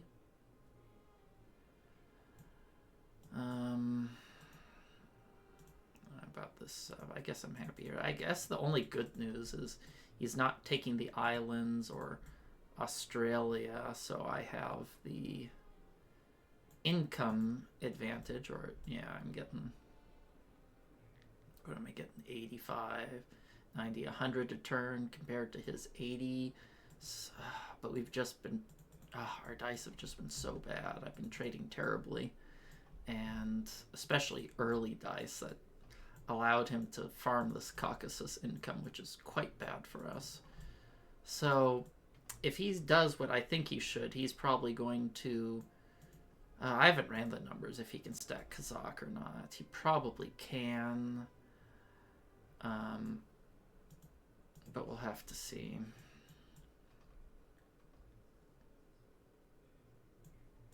Yeah, we'll just have to see. We're in a little bit of a pickle. Even if he does stack Kazakh, I don't know if I can hit him, because if I hit him, then he might just be able to take me out with Germany. Tough position. We just need to be able to survive long enough for our income advantage to kick in, but that is easier said than done. He's barreling in with, you know, maximum units every turn.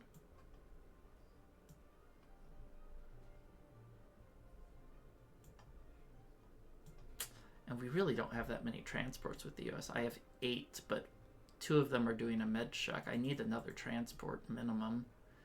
Maybe 2. Alright, well, that's it for now.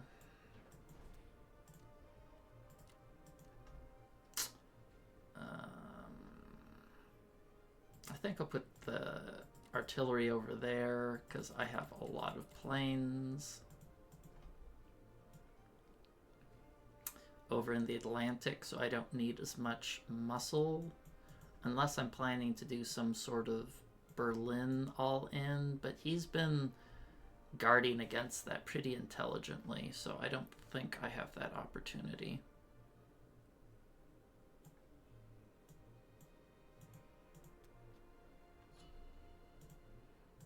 Yeah, so we're after our turn ahead by 3. We've been grinding. We've been doing our best. I'm surprised we're still in this game with how bad our dice have been, but you know, it just shows you if you play intelligently, you can eke out an advantage. You notice he's going full ogre land buy with Japan. You do a med shuck on him. You know, get some extra income out of him. Make Germany bleed. You know, all of these territories, and they simply can't support it in the long term. We just have to hope Moscow can hold out long enough for that to happen. Anyway, that's it for now, and I'll see you guys next time for USA 6. Welcome back, it's USA 6. Let's take a look what Tony did. So, he bought a tank. That's a little interesting. As Japan, yeah, I guess he's trying to do a timing push and maybe a turn or two. Anyway, for combat, he bombed the hell out of Russia. How many did he hit us with? 1, and he got a 6. Ouch. Hit Burma, no losses. Hit Kazakh, lost 1. Alright, so I'm going to be amping up my transport buys by a lot. So here I'm going to buy 2 transports and 11 land units to really try, and I shouldn't be buying any more for the rest of the game, because this is about the amount to maximize my damage.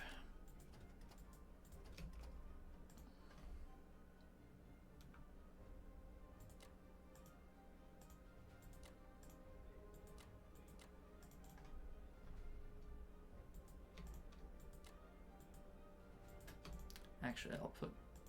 Oh, I can't put 2 on that side because I'm only dropping off 1 unit. Okay.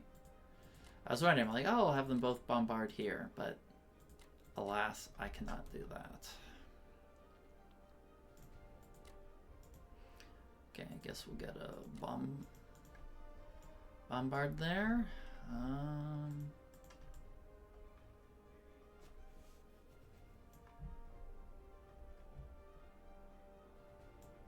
I think that's about all I can get done here.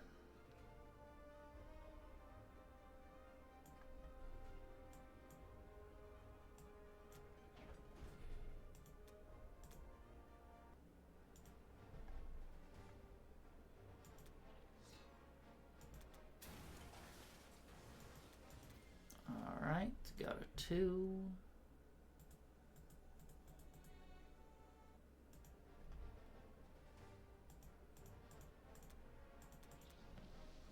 Nice. Ah, excellent. We even get the income. That's fantastic. I want Germany to trade as much as possible. I want to be able to stack Karelia as soon as possible. Force Germany out of West Russia. Alright, well, pretty good turn, all things considered. Let's send 2 of those blokes back. I'm going to reinforce the units I can med shuck with. I need those destroyers there to... Oh, want to keep that safe for sure. Need those destroyers there to prevent his bomber from taking them out. Let's see, how many units can I send here? I guess I will send this submarine out in order to...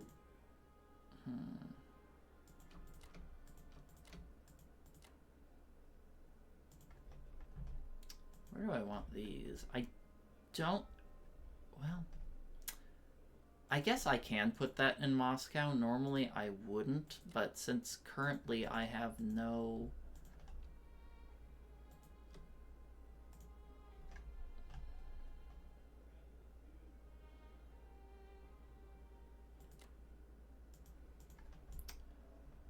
targets to hit here, it doesn't really make that much sense for me to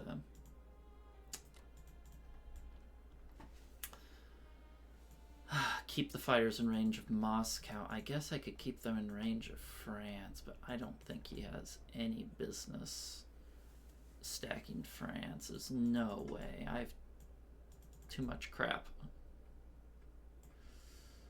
Alright.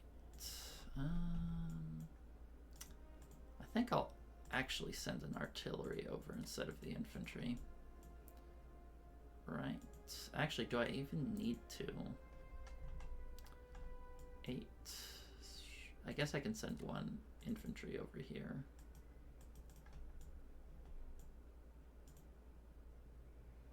I'll send the anti-aircraft gun just in case I want to plant it in France for whatever reason.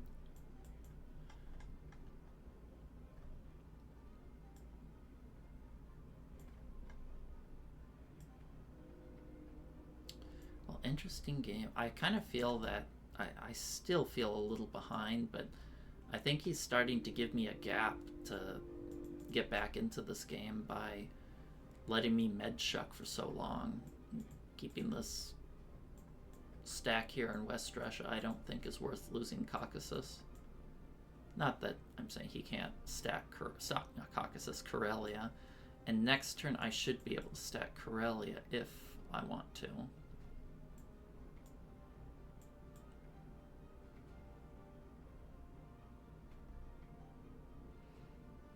Okay, I think that's good enough.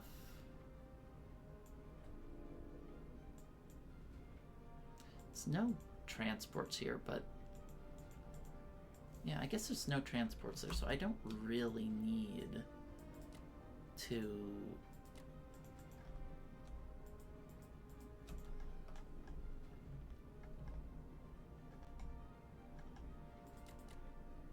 guess I could just keep them there.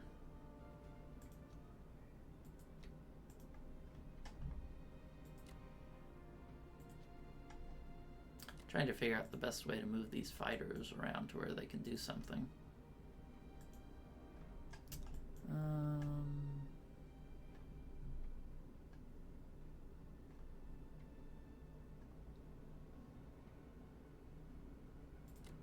I guess I'll keep it in Berlin. Not Berlin, Moscow.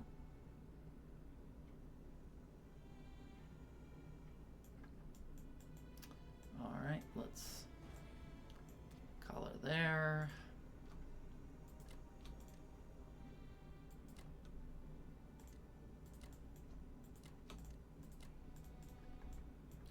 I don't think I want to put 2 artillery just yet into Norway because I already have quite a lot of attack. I have so many planes. I kind of love it. If Russia weren't so pathetically weak, I'd be feeling really good about our position here.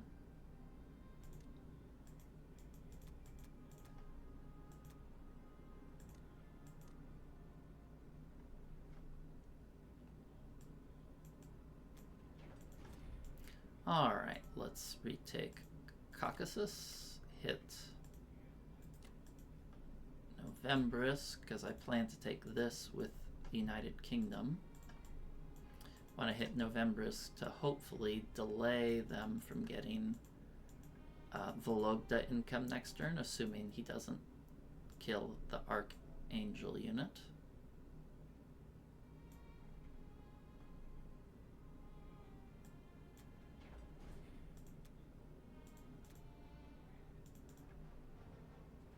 Yeah, we're practicing being hyper efficient right now by just trading as little as possible, trying to hold on for the Allies to get the Karelia stack and bail out Russia. It's amazing how strong his Germany is, despite how much I've been hitting. I mean, he's having to trade here, here, here, here, here, here. That's 2, 4, 6, 8 places, and he's still 94. He's 40 IPCs last turn at 94 attack power. It's kind of crazy to me. Just shows you how far ahead he was early on. Anyway, oh, what was the total attack power? Oh, it's still so close. It's wild to me. Okay. Anyway, that's it for now. See you guys next time for UK 7. Welcome back. It's UK 7. Let's take a look at the board. Still behind. Alright, so Tony bought a fighter, repaired a complex for 2. I guess he probably bought a fighter because of his limited production capabilities. Took Cock for free, failed Karelia. Really, he only hit it with 1. Maybe, yeah. Hit Italy, no losses. Lost 1 in France. Lost, okay, Southern Europe. Okay, nothing too crazy here.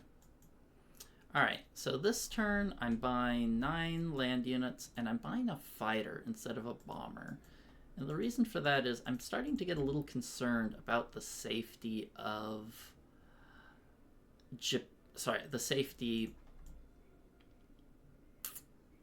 in Moscow. And I think I'm going to want some more fighters just to defend Moscow or India or something, just to keep me safe.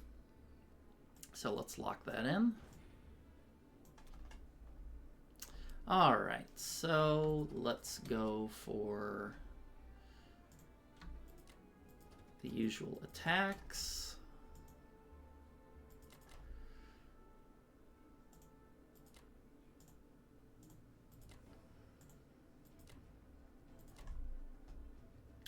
I would like to attack here, so he can't take Vologda. I need to do this to keep Africa safe and keep chipping away at Japan's reinforcements. Now the hard part here is, do I want to hit Caucasus or not? And I'm not sure if I do.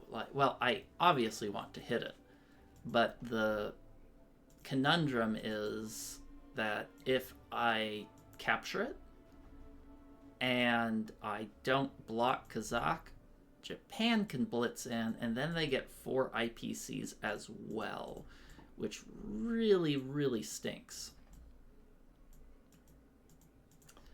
But there are some other ways I could do. I could just send land units without air to try and take it. But I think I'm going to not take it. Just because I'm kind of running low on air to hit things. And there is a risk associated with taking Caucasus.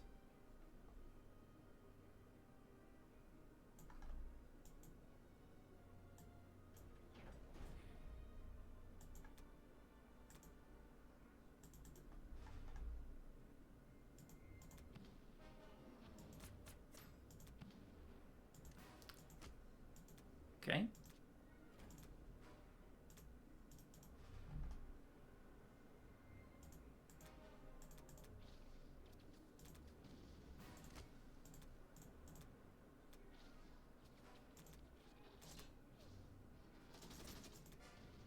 Drat. That was poor. Well, he's been getting good hitbacks on me thus far.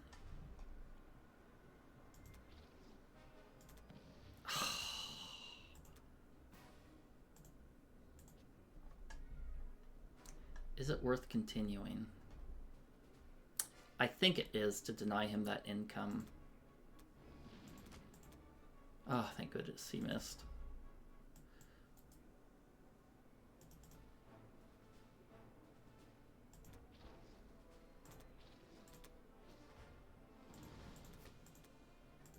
Nice, captured it. Well, I guess it doesn't matter too much, but it actually does matter a lot, so he can't stack that territory.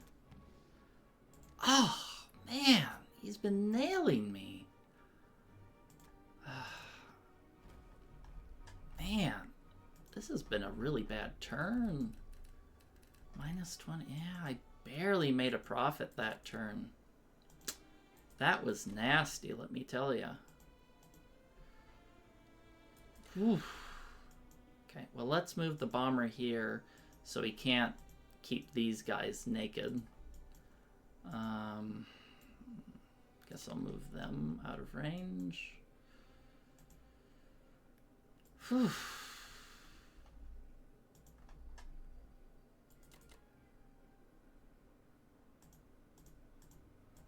I have a destroyer in there somewhere. Can I click it? Okay, since I'm gonna land the US troops here, I'd like to have 2 destroyers to keep it safe.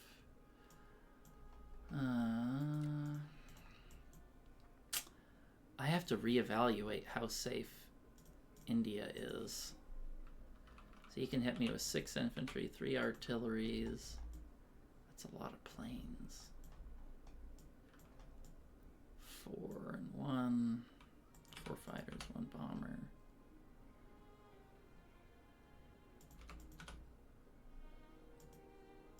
Actually, you can hit me with even more than I thought.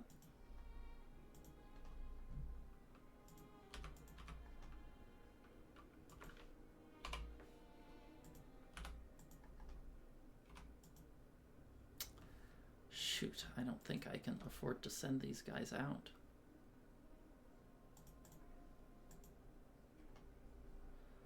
I think I actually have to send everything back. This was a really bad turn.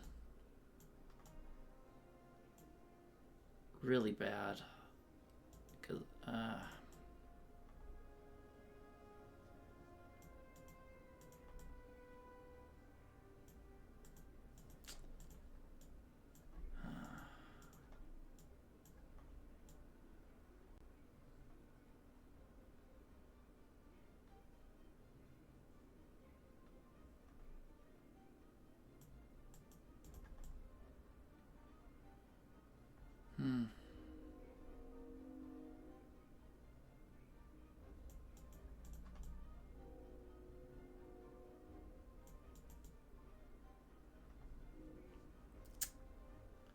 rough.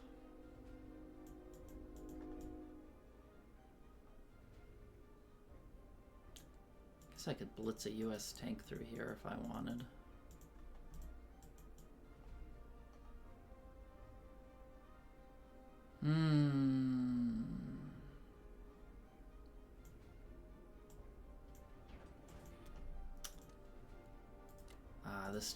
This game just feels like a little bit of a nightmare sometimes. I feel I've been playing pretty good though. I mean, the fact that with all these bad dice I'm still in it, but at least I'm causing him to just hemorrhage units, but he had such a strong start that I just can't seem to pull away. Anyway, that's it for now, and I'll catch you guys next time for USA 7. Welcome back. It's USA 7. We're still pretty far behind, but we're doing our best to see if we can defend against his, looks like a timing push here. So I'm going to buy a fighter to help defend Russia when they need it, and just a lot of land units, probably more than we actually need. So let's get to it. Let's do the easy moves first, which is we're going to slam Italy. Let's take the tank. See if we can kill a German unit. Continue our lovely bombing raids. This guy's in danger, huh? Looks like he might be thinking about going for 53. Hawaii. Don't really want to dedicate the resources to stop Japan, though. Alright, let's cook.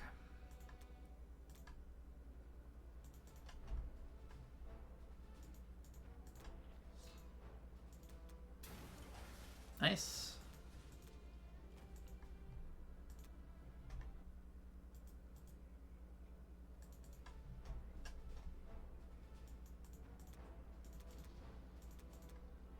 Nice.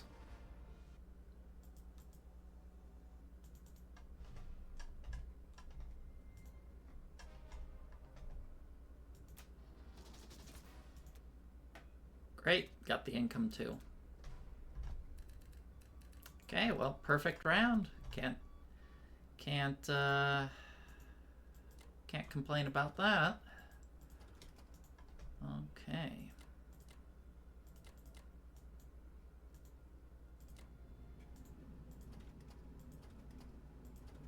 I'm going to add 3 infantry here instead of 2 because I want to encourage trading.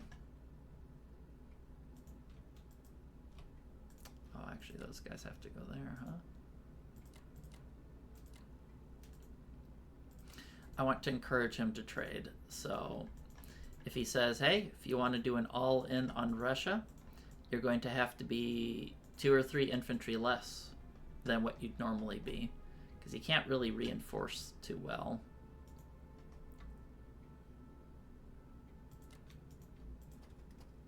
I'm just going to send the infantry there because I have plenty of planes, so I'm not particularly concerned about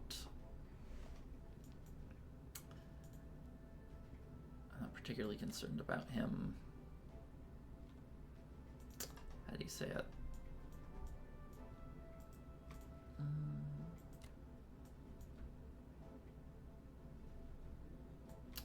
Sorry, I guess I lost my train of thought. Trying to commentate while playing's not as easy as you might think. Okay, so we got lots of planes lined up. We're continuing the med shock. I'm putting 2 infantry there because I really want to force him to trade and not hit one of my thinly defended navies.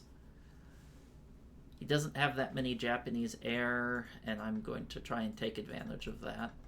Take advantage of a game I have absolutely no business being in, to be speaking frankly with you guys.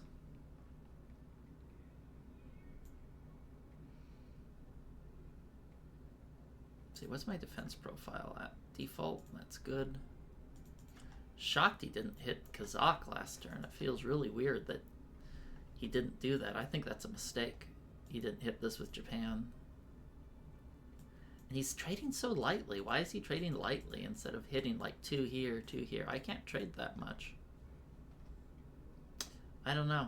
His plays are giving me gaps back into a game I have no business having a chance in. So I guess I'll take what I can get, huh? I really don't like putting my fighters here because I don't think they're in reach of Russia. And it looks like he's probably going to go in 2 turns. So, but I can't evacuate C-Zone 8 because I need to defend it. So I guess we're just going to have our positioning a little suboptimal.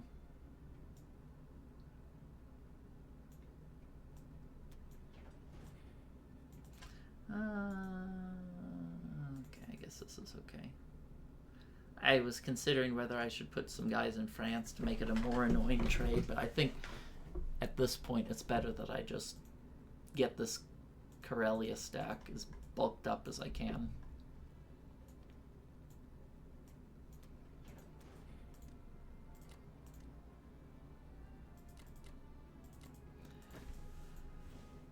Okay. Just going to put all the artillery here to give me a little bit more force.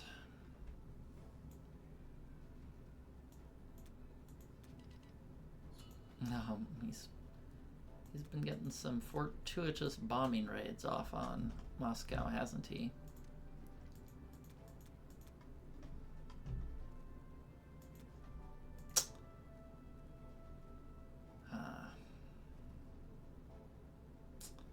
Can't exactly afford any more, can I? I could get more artillery. No, no, there's no point in getting artillery. I can't scare him off of a Kazakh stack anymore. There's no way I can possibly hold it next turn if he just wants to rail into me. So I think I'm just going to hold my money for the turn after when he tries the big bust.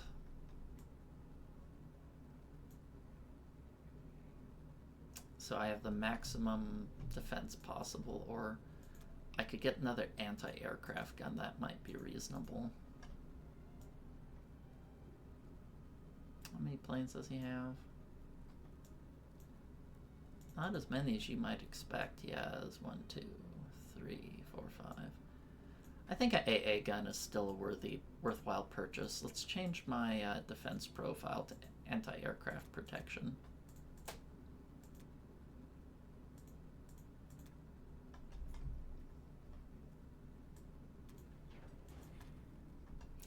Okay, still need to take Karelia because it's, sorry, Caucasus, because it's worth 4 IPCs and it's the only way Germany can really reinforce. So if we don't take it, Germany can just plop down some more guys.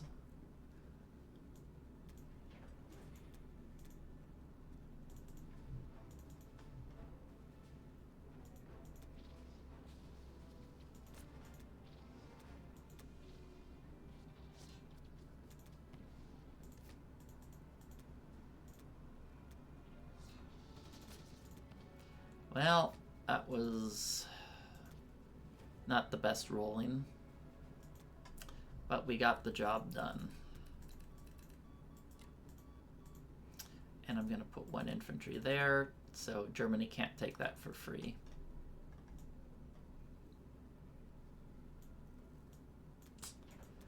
I just don't know if I can survive with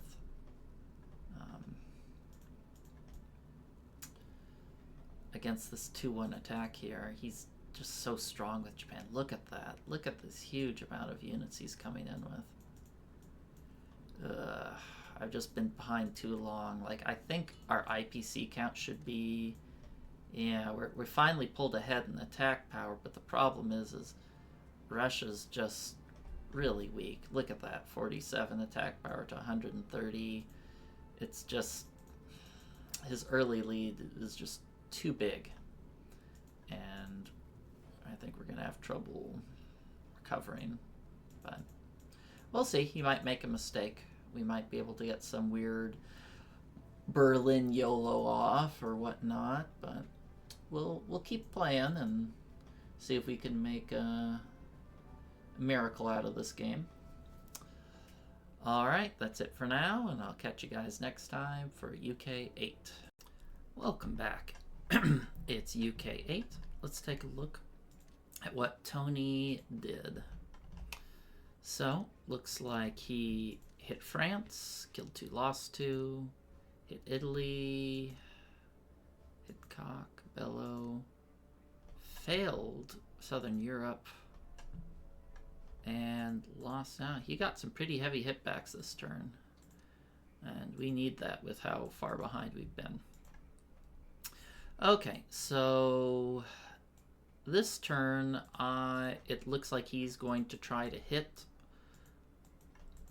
Moscow in 2 turns. Maybe he's going to stack Kazakh this turn, and then hit with Germany, and then mop up with the Japanese. So we're going to try to do everything we can to dissuade him from doing that. So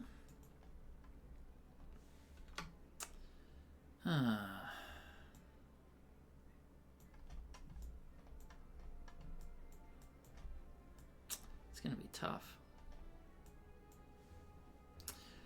We're just going to purchase a fighter, a tank, and 8 infantry. So let's hit there. I'm going to be taking everything I can. Well, not everything. I'm going to hit like so. I would like to take out this infantry so the US can just walk through.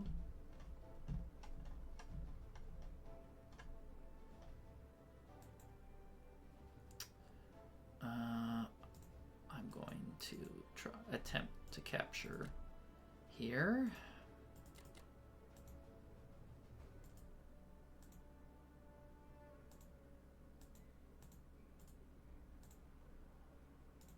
Let's see, where can this go? 1, 2, 3, 4.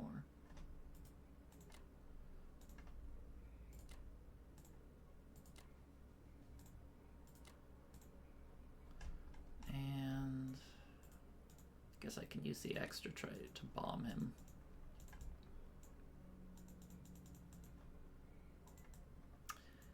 like using burning planes here, but I think I need to. And I'm going to save this last transport to put an AA gun there, and I'm going to try and stack Karelia, even though the odds are not the best.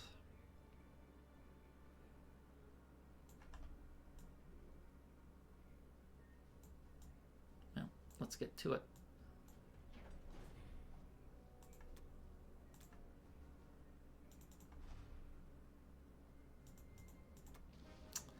Always sucks when you lose a bomber.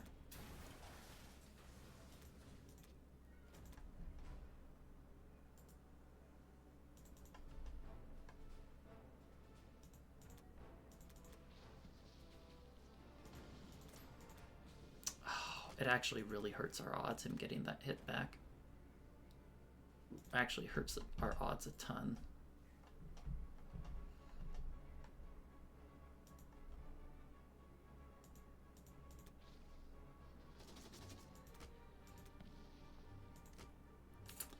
Oof. Not gonna cost me a plane with another hit back in Caucasus. He's not gonna hit 3 out of 3, is he? Or sorry. Well, he missed France, so unfortunately France was the fight that matters the least.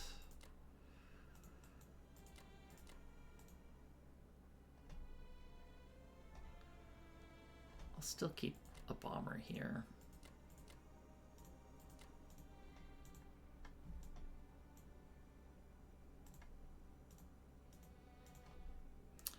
Well, I guess there isn't a big reason for me to protect Kazakh now that I didn't retake Caucasus, so that's something.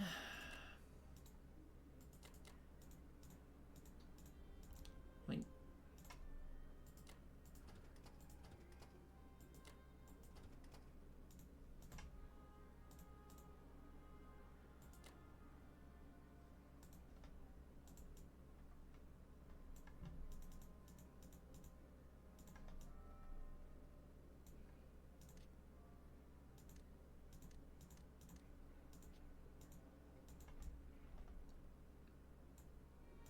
you can move this guy back into position.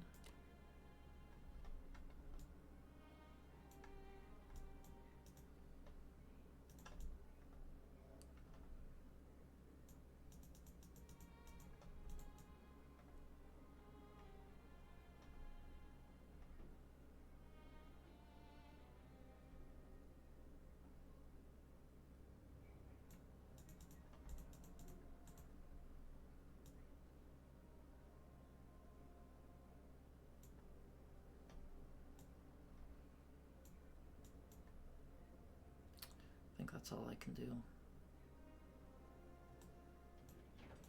Let me make sure. Yeah. Put the tank here to give us a little bit of reach. Well,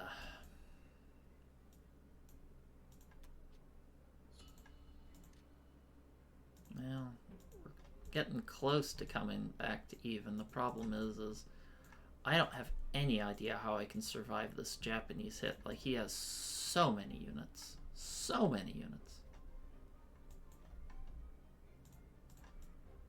I just have to pray. Not the best strategy. Alright, that's it for now, and I'll see you guys next time for USA 8. Welcome back. It's USA 8. Let's see what Tony did. Bought a tank and 10 land units. Bombed Russia, lost a bomber, thank goodness. Hit Burma, no loss. Lost one in Archangel. So, it looks like he has 2 more turns before he basically has a 100% chance to take Moscow. So what we have to do this turn is stack Karelia and maybe position some transports to see if we can try to snipe Berlin. I don't think that's really going to work, though. He's turtling pretty well. So I'm going to buy 10 land units and 2 fighters. Let's do the easy work first.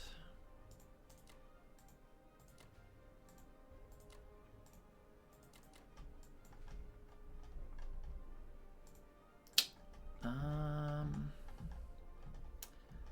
a little tempted to air raid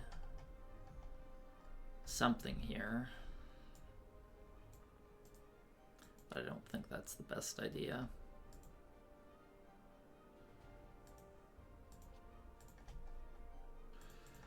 And I need to defend Karelia here.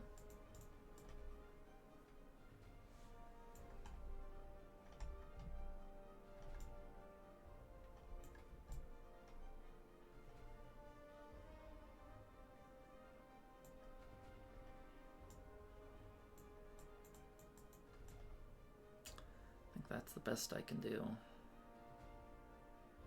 Not a lot of options. We've been... Oh, France. Can't forget France. These are 2 victory cities. That'll bring me up to 9. If only there was one more I could grab, right? Berlin would be great. That's funny. I'm actually close to a victory city win. But close only counts in horseshoes and hand grenades. Not here, unfortunately. And I'm not hitting with these units because I want to get them to Karelia.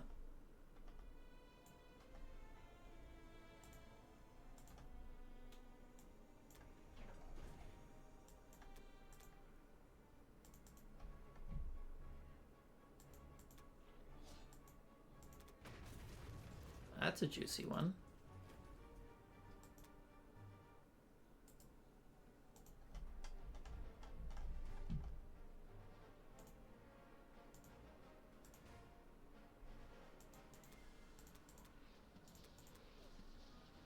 Oh, I thought everything was going to miss for a second.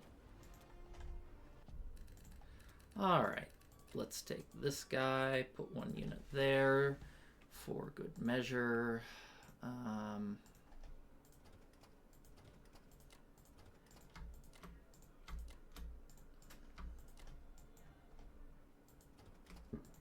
Excuse me, actually. It's probably better to put 2 infantry there since I have 2 artillery in the pipe.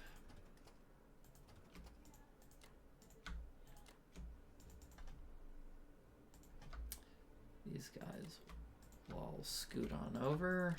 I'll add an extra destroyer there because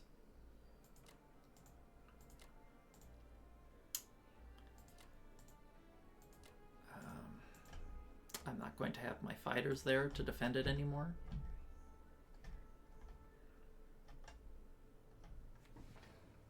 I don't know, should I add a bomber to the stack? Might as well. How many transports are moving here? 6. I have exactly 12, so that's good. This guy will go here to defend. He's not really positioning himself to take Alaska. He's going full focus.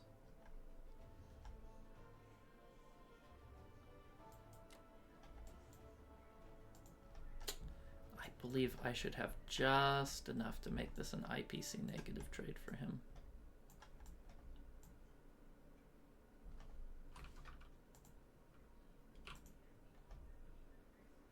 Or as close to it as I can. I don't want to move anything out of Moscow because right now, as it stands, it's like a 40% capture on Moscow. A little less than that, like a 39% capture. Don't really want to give him any more fuel.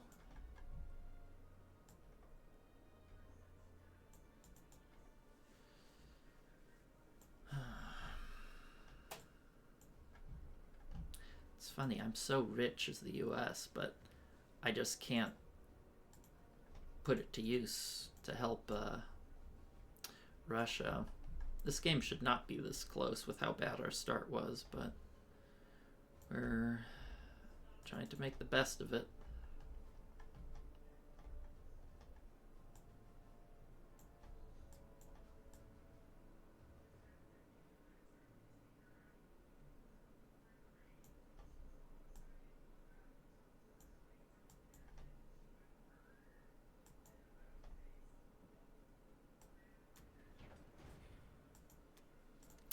I'm going to reload the fighters here.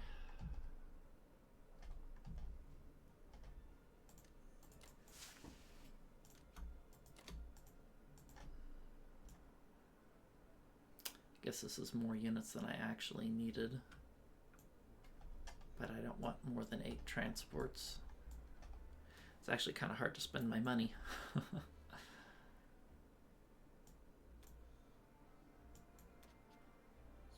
Okay.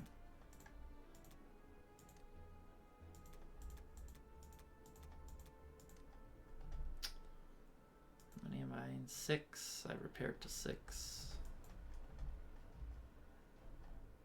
That will have to do.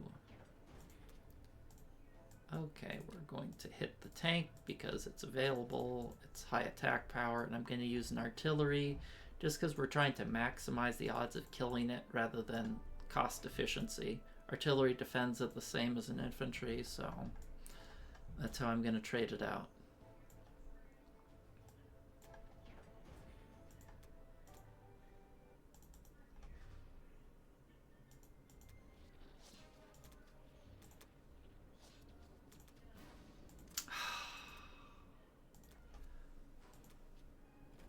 That's really bad.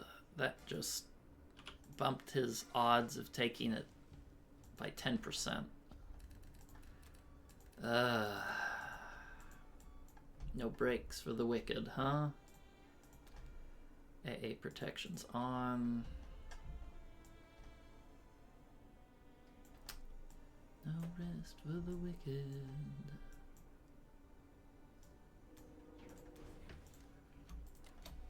Actually, that made it even worse than I sorry. That bumps his odds of capture up to a 60%, practically. But I don't think he's going to take it. US is 2 turns off from helping him, and next turn should give him a insanely high odds of capturing. So I don't see why he'd go next turn when he can wait safely and have a near 100% chance. But we'll see what he does. Well, we're at least in the attack power lead, but again, that doesn't help if Moscow's down. Anyway, that's it for now, and I'll catch you guys next time for UK 9. Welcome back. It's UK 9, and we got an interesting board here. I say interesting, but I really mean I have a 2-turn death clock on Russia. So, for his turn, he did 8 points of repair, 9 units, hit France, lost 1, hit Italy, lost 1 Southern Europe, lost none in Southern Europe or Bulgaria, and lost 1 in Baltic. So I can't wait anymore to try and get a better stack or better odds on Germany. I pretty much have to move into Archangel now to reinforce the Russians, or they're just going to get mowed over. Because once Japan parks these units here, it's basically over for me. I can't wait another turn. I mean, maybe I can hold off if he parks there, but if then this gets to there as well, there's no chance of holding. So I have to make a move on Archangel right now. So I'm going to buy 8 infantry and a fighter. For this turn, I'm going to do some cavalier plays.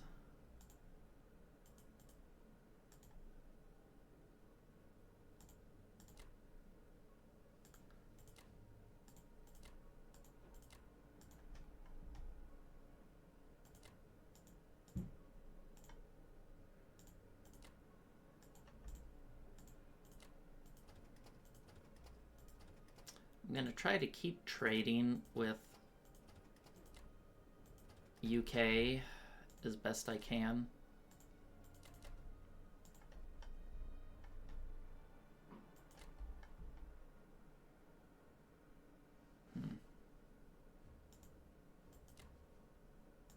sitting here? Okay.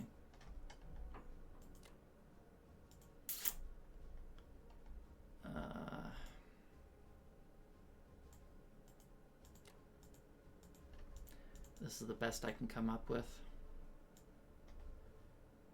I want to hit this, but I don't want to capture it, or Japan will get Caucasus, but I still need to weaken it. Otherwise, he might do a 2-1 attack as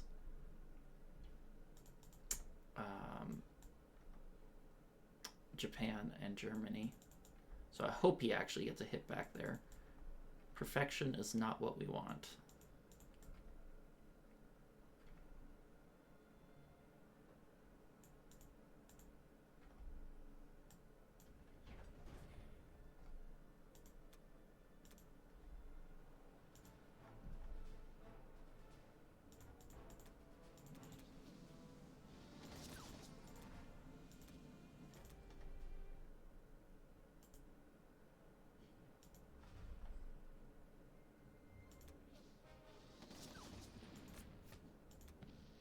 Nice.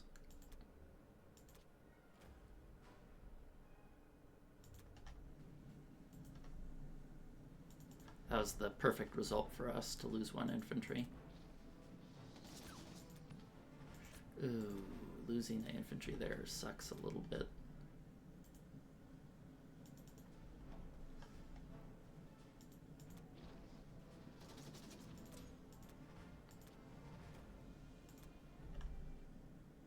Good results so far.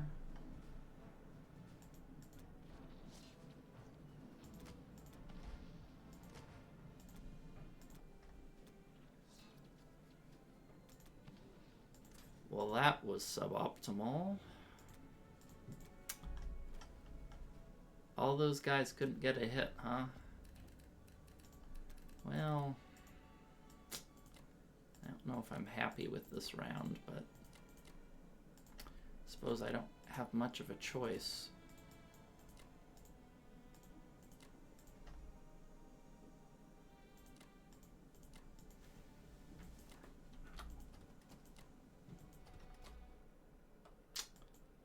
I'm going to move this down here to defend.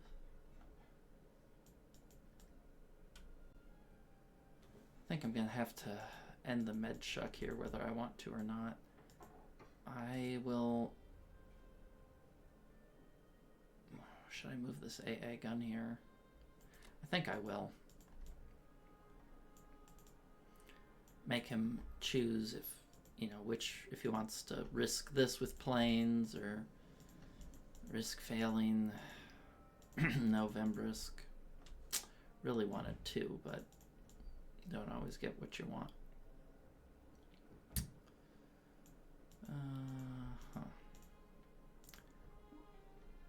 What are his odds on India? I don't care what his odds in India are. I can't really afford to put much more over here. I should care. I shouldn't be lazy.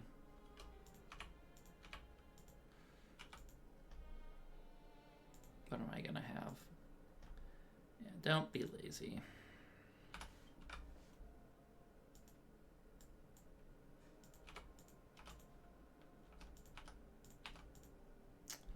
Okay, his odds are close to 0. That's good. I suppose I should move this bloke to safety.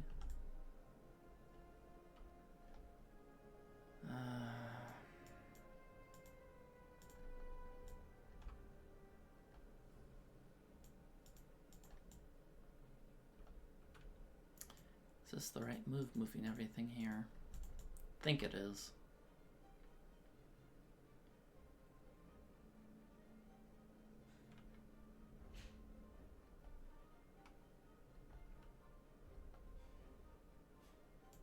I really hate having to end that med shuck, but I must. I just don't think I can spare the planes and boats anymore.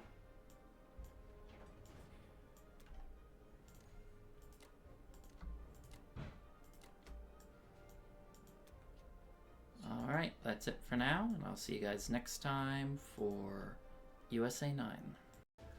Welcome back. It's USA 9, and let's take a look at what Tonigl did. So he bought 9 land units, tank, fighter. That's interesting. I guess it's 10 land units. Why would you buy the fighter in Manchuria? You can't even reach Moscow. That's just a flagrant misplay, in my opinion. Combat, he hit Archangel, he hit the 1 infantry and artillery.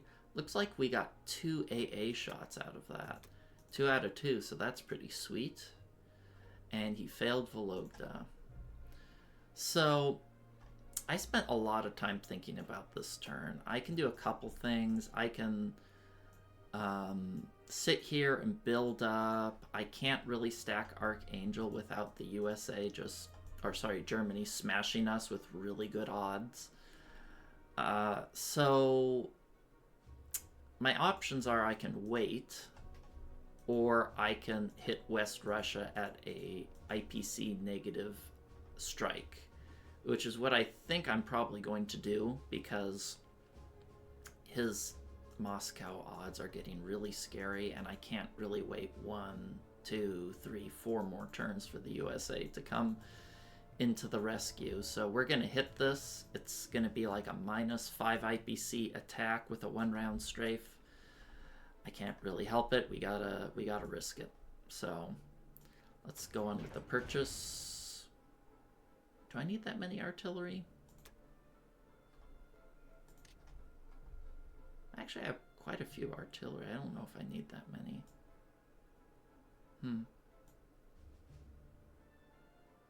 I'll buy it anyway. Aggression is good.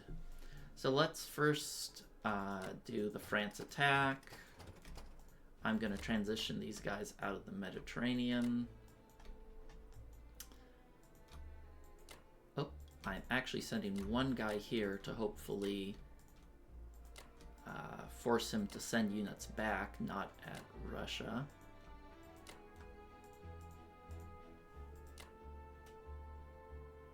There, you can see it's going to be 24 units versus 23. He has better units than me, though.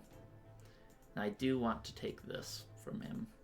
He's way too rich for this point in the game.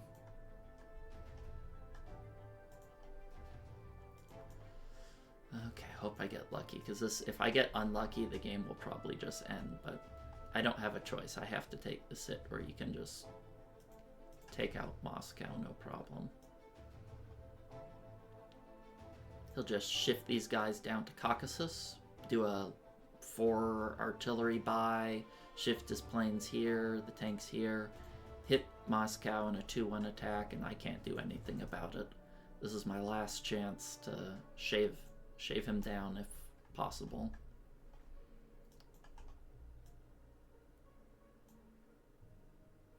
Alright, is that everything? Implausible, huh? Doesn't like those odds. I can't say I blame it.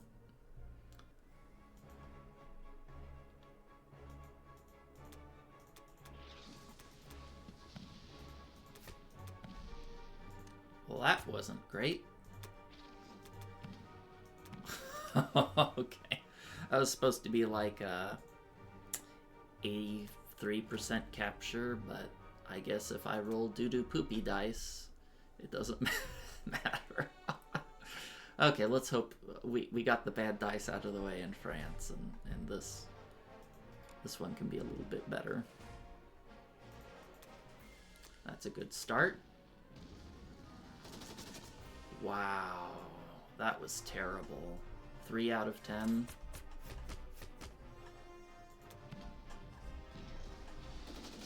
Oh.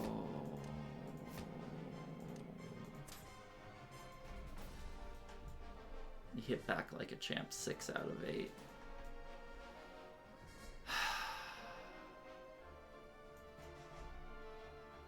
He hit 12. I hit 7. That is beyond awful. I can't continue. Well, Well, we've had bad dice the whole game.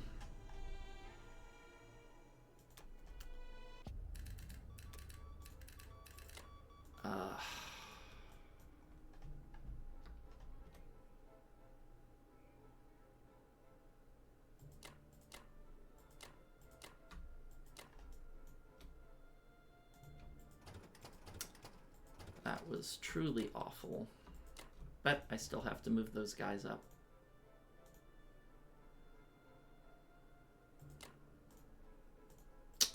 That was truly awful. I'm gonna move... Can I move this guy up here? Just to be a little bit more annoying.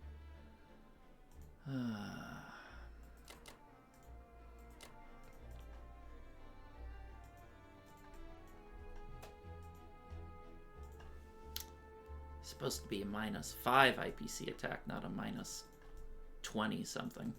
I don't even remember the number. It doesn't matter. That was just awful. I hit way less and he hit way more, and it's frustrating because I feel like I've been outplaying my opponent, but the dice just aren't there.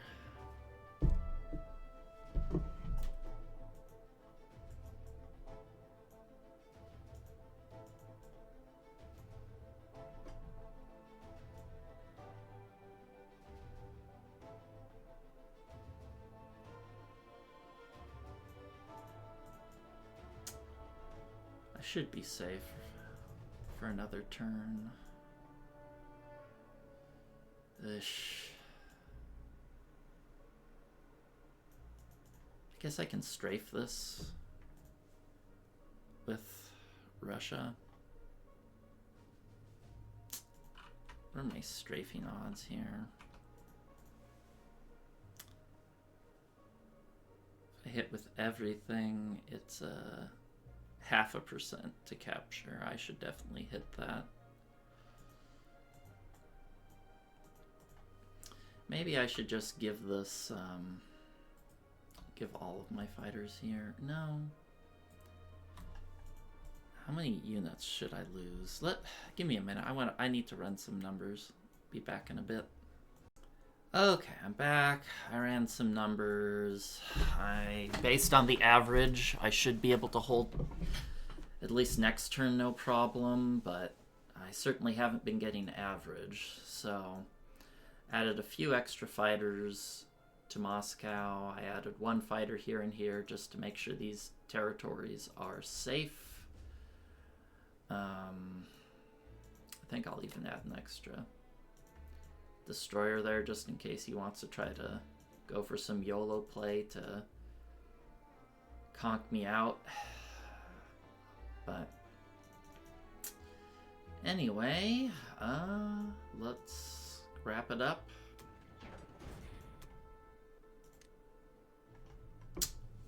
I think I have to land fighters there as much as I don't want to because Russia is in danger, and I need those fighters yesterday. Alright. Let's just be boring with Russia. We're going to go for this strafe. I mean, if I get the 0.5% accidental capture, I guess we just lose. But,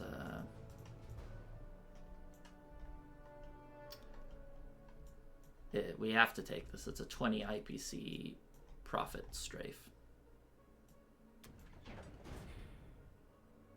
There's no way we can give up on this.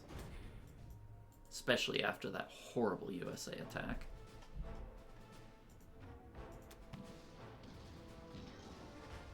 God. Garbage dice again. How many should I have hit? 12. I should have hit 4 there. I got average here, 4 there, 1. Yeah. Wait, 24 divided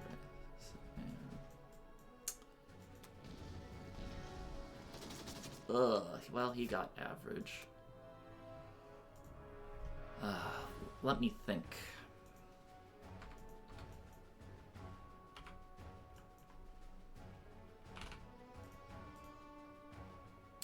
It's a 34% chance to capture.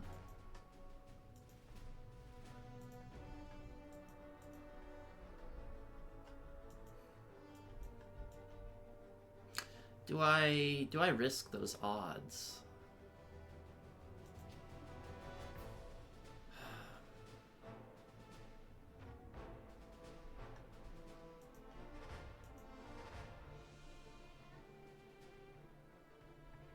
%34 chance to capture.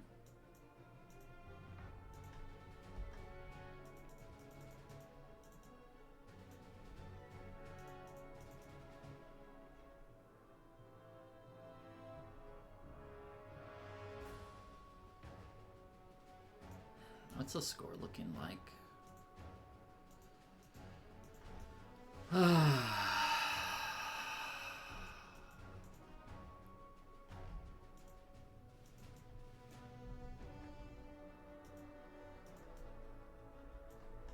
Score isn't really telling because if he takes Moscow, it's just over.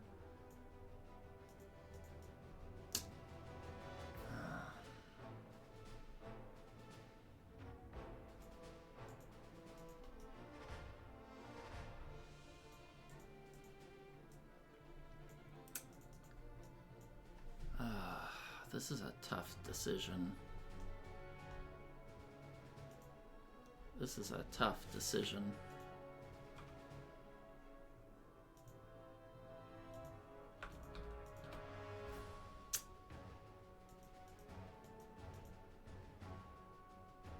What's my defense profile at? Probably go AA first.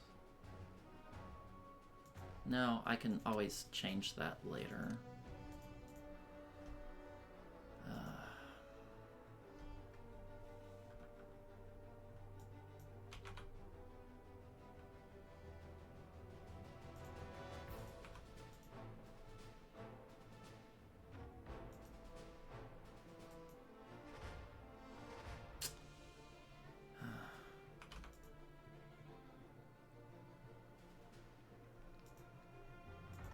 I think I have to do it. I'm just in such a desperate strait. If he just goes up here and clears this with Germany, that means I won't have reinforcements 1, 2, 3 turns, more than enough to kill Russia. I have to do this.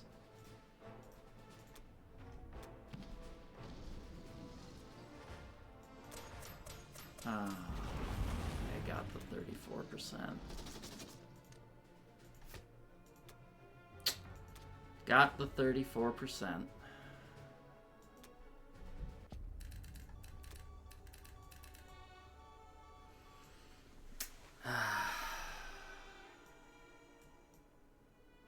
Shit. I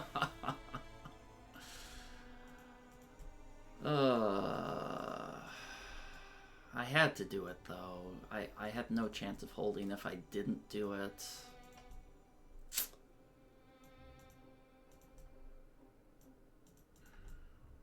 Now I'm gonna lose all these fighters and bombers and crap. Ugh. Yeah, that's just a free lunch. Okay.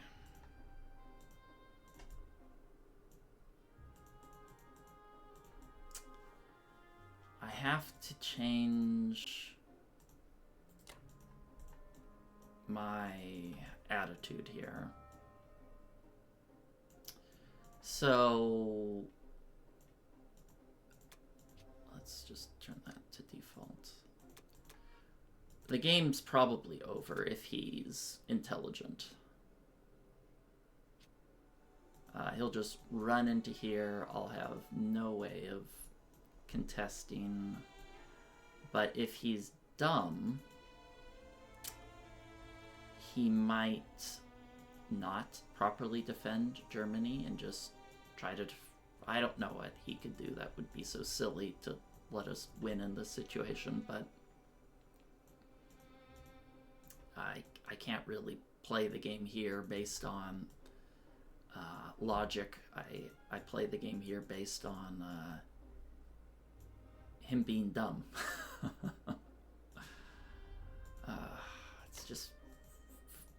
just throwing more things into the fire. He'll one round those planes no matter what. Ugh.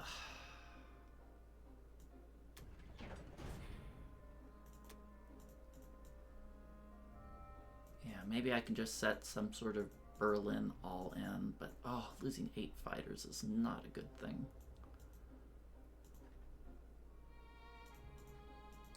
Yeah, go with some weird France stack. Move these guys here, 1, then 2, and then move everything into France, and maybe I'll have some sort of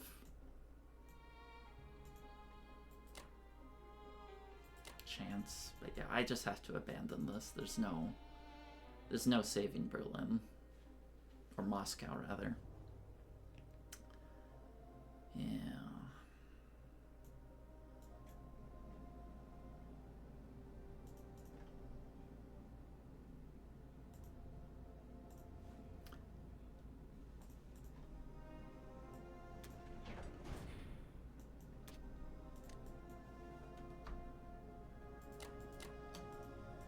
Put only 2 there.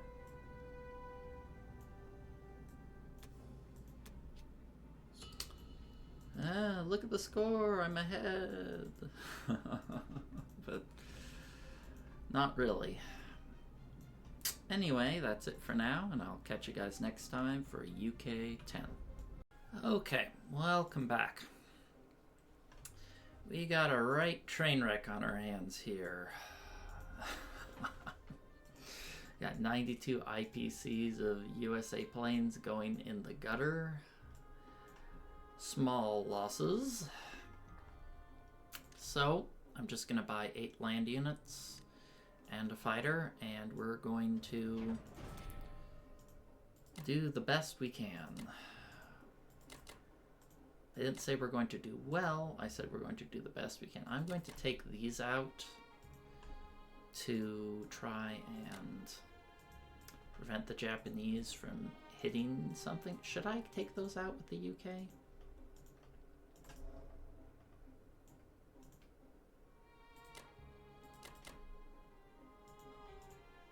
I'm not even sure.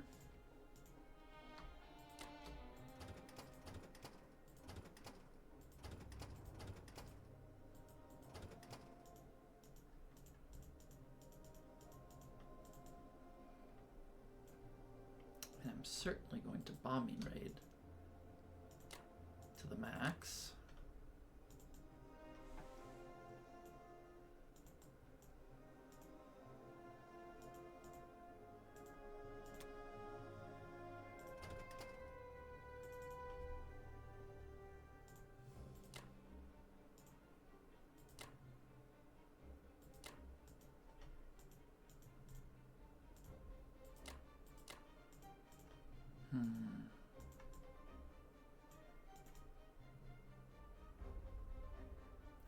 How do I want to play this?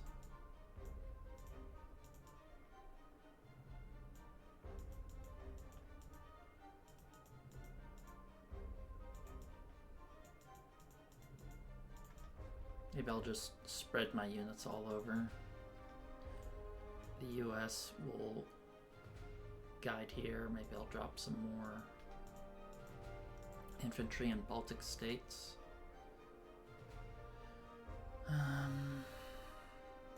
I want to capture this just because I want to deny Germany as much income as possible.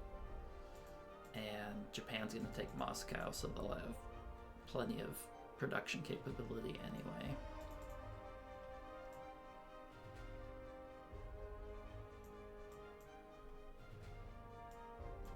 Alright.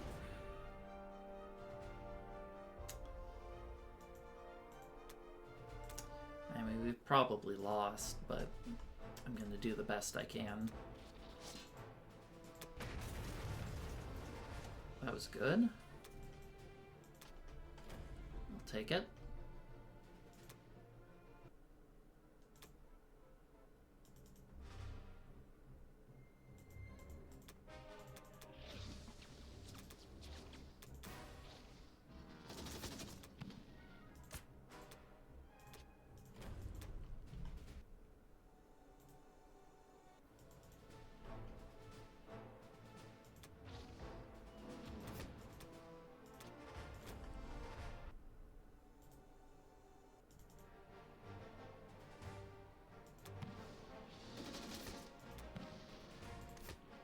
Got it.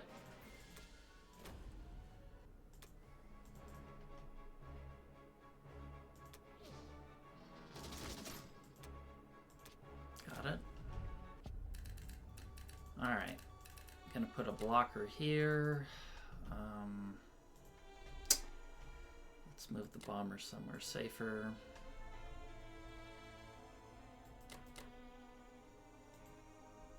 I only have one aircraft carrier, don't I? Let's see, where's that last transport? I'm going to take those guys here. We're going to try to smother Germany as much as we can. I'm glad I decided not to throw away extra units into Russia. It's dead. Those units are dead. I guess I could even swap the Russian defense profile to bomber first. Not that I think it'll make a difference.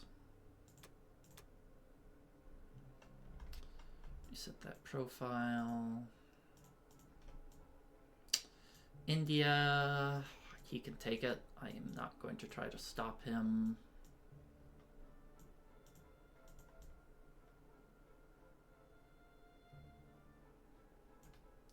I think I'm going to move these guys. What are his odds if he attacks that out of pure curiosity? 23% to capture if he uses the battleship and the cruiser. So I'll plug these guys there just to discourage him from doing that. Because hitting here with 3 units is a like 55% to capture, so it's better to be a wall.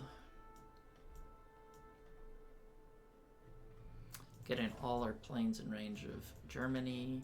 I'm just gonna start landing crap here in C-Zone in France and Northwestern in large amounts. If he wants to trade, so be it.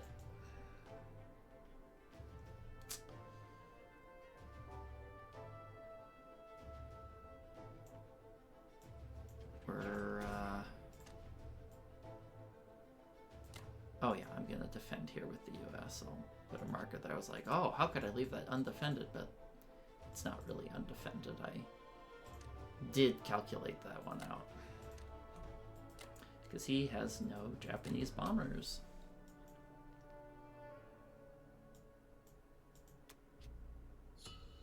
So we're gonna make a move in 2 turns. So USA goes there. Actually, yeah, at the end of round 12 is when we'll hit. USA will go there with their stack, then they'll go there. All of these guys will be back in C-Zone 10, where they're going to land in France, and then we're going to make a big move on him while bombing the crap out of him as much as possible and trying to deny Germany as much income as we can. And if we manage to get Germany before he gets, you know, too much momentum built up, then who knows, we might have a game. I'll even move Russia in, though I don't really want to capture with Russia. So we'll see if we can make a game of this clown fiesta. Probably not, but still going to try my darndest.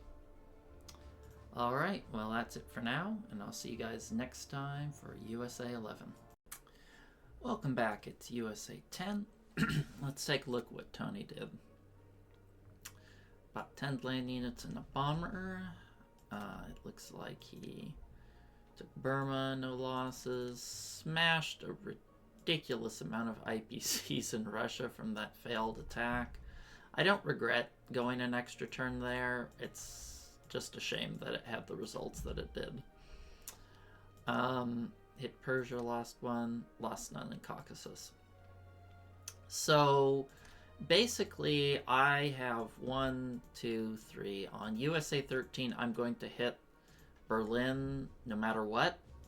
My odds are not good, especially if he does a full plane buy next turn. But I don't have a choice, so that's what I'm going to do. We're buying bombers because, you know, I want to hit him with bombers. It's not complicated.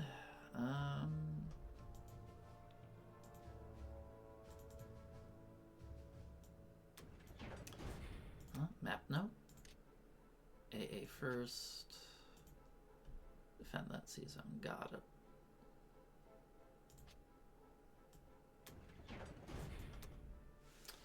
Okay, we'll move these guys in.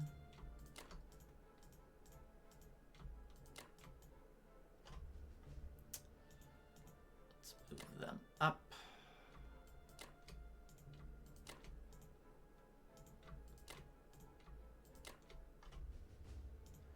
I'm going to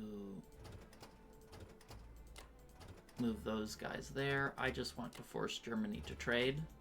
So I'm moving stuff in like so. I'm gonna move the transports in here in case I want to transport from Norway and back, because there's really nothing that those spots can do that I can't do in a different area.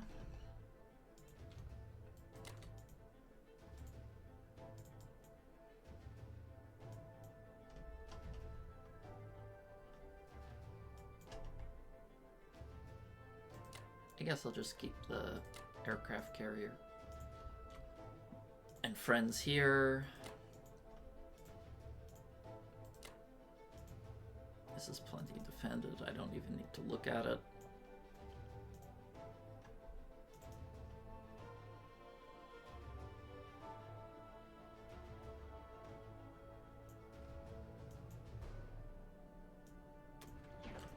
Yeah, not much to do.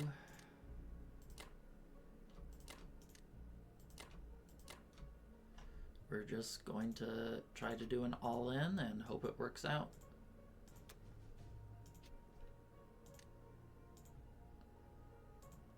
I don't need to reset the profile for... Actually, I do need to reset the profile because I have bombers in Karelia. Okay.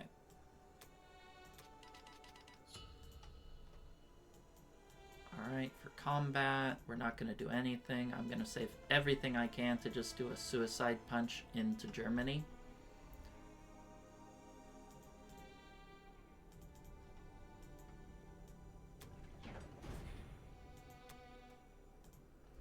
I'm going to move them here to preserve this income for Germany rather than, or for UK rather than let Japan take this. He shouldn't have odds here. I have 22 units. He has 7, 8, 9, 10 units. Yeah, should be good there. Reserve the money for UK, deny it for Germany.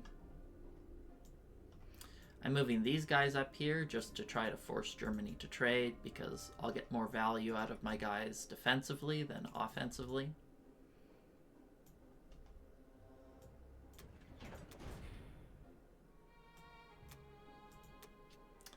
Alright, that's it for now. See you guys next time for UK 11.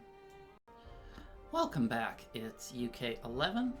Let's take a look what Tony did.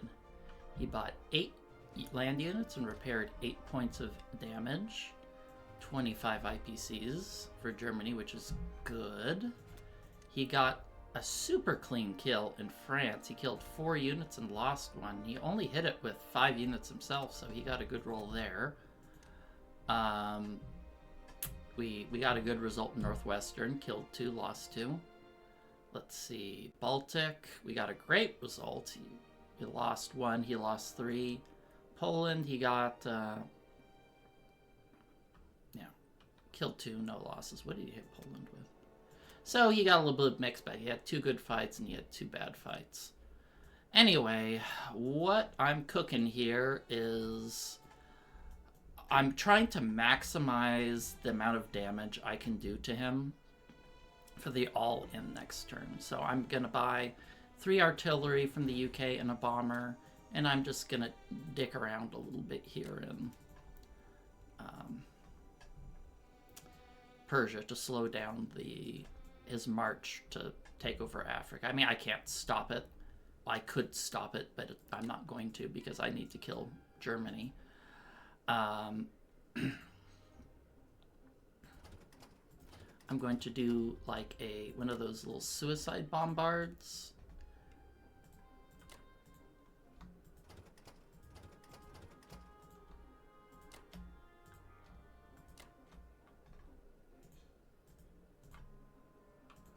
Definitely want to do as much strategic bombing as I can.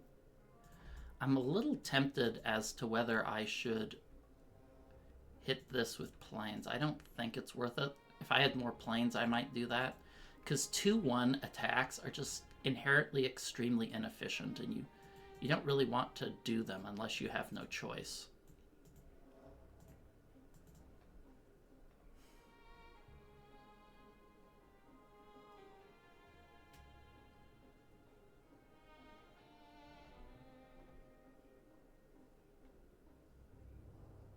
I need one of these infantry here to block West Russia so he can't suicide his tanks into Belorussia.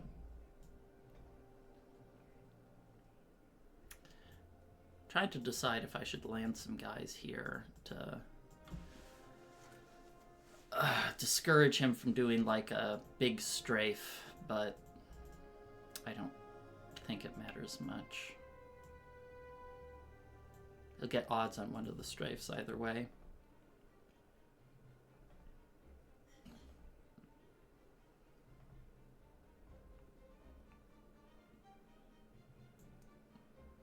Is it right to do the little suicide bombard here? It doesn't have an AA gun, so I don't know if that's actually a good choice. I think it might be better to not do that.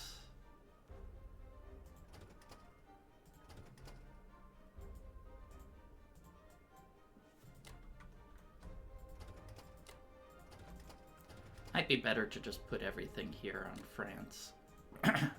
I had 2 cruisers, or I had an excess of transports relative to infantry. Maybe that's the right move, but I don't.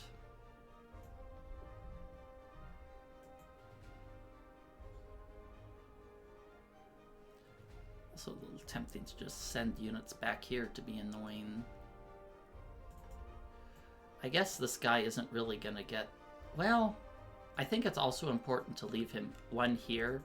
So again, his tanks can't blitz and suicide into Karelia, because he needs to just get whatever better odds he can at saving Germany, even if it means sacking 4 tanks for 2 infantry. That's still a good trade after you take the capital. Any trade is a good trade when your opponent's on the clock and you are not. Well, not any trade, but close to that. Hopefully we get a full bomb raid off here. We didn't, but it's to be expected. But we got 17, so that's a win in my book. Wow, that was awesome. This is what we need to dig ourselves out of this pit.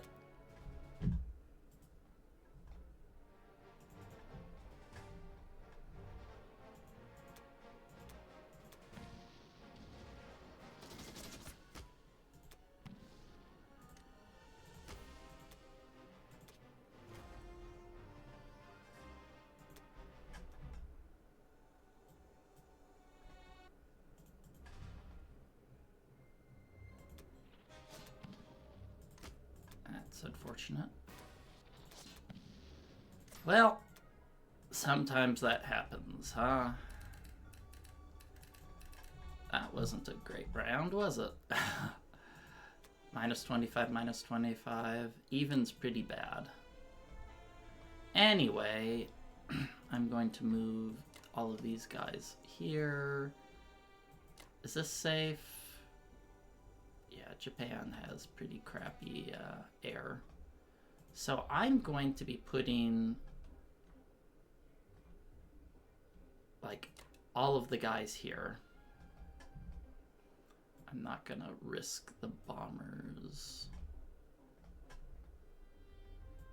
Not gonna risk the bombers. So let me run a simulation here, because I'm planning on landing the US guys here instead of France in order to keep him from strafing it. So let me plug in some numbers just to see what that would look like.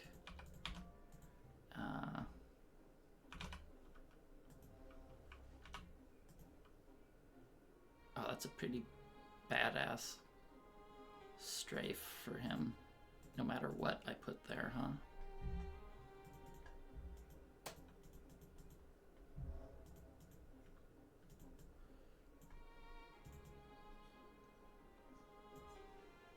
It's 40 IPC profit. If he goes third round, he'll most likely capture.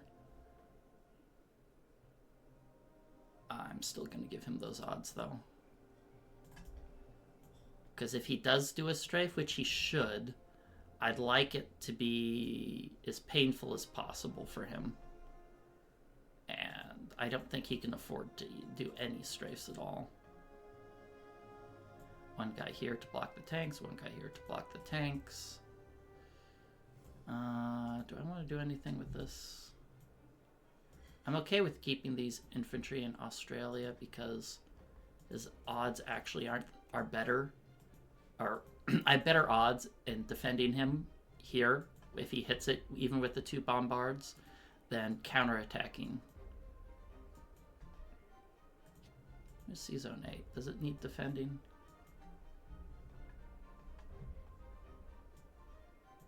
Perhaps not.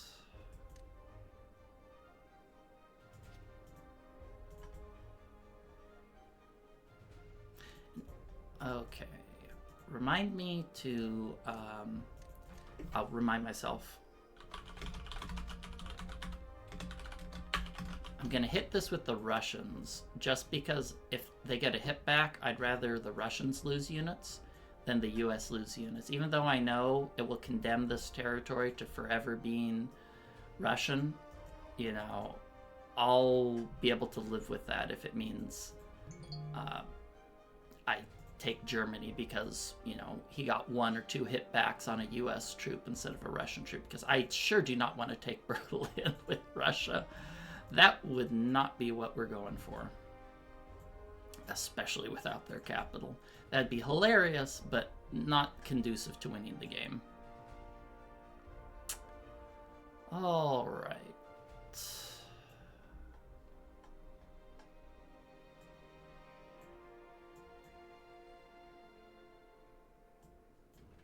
go with that.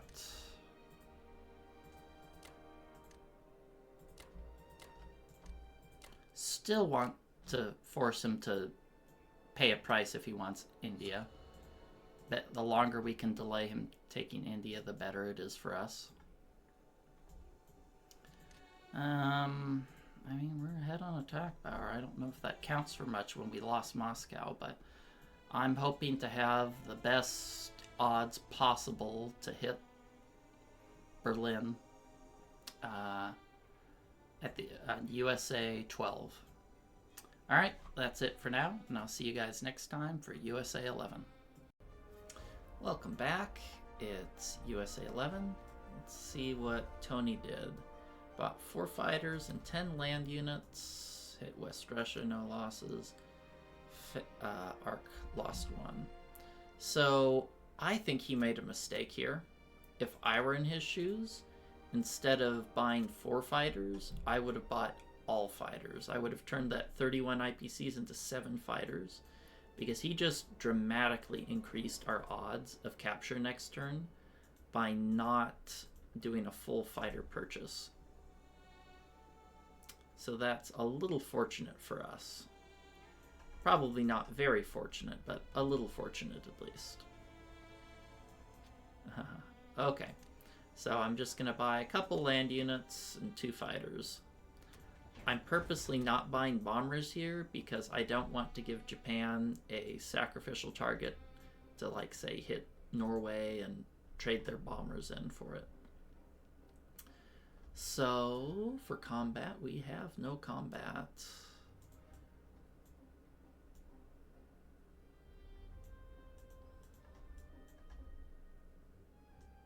Yeah, I'm going to hit with the Russians to get them to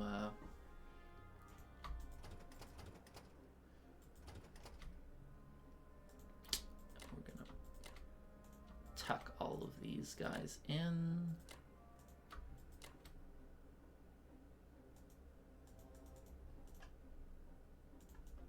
I'm not going to move these units because I want them all in one place.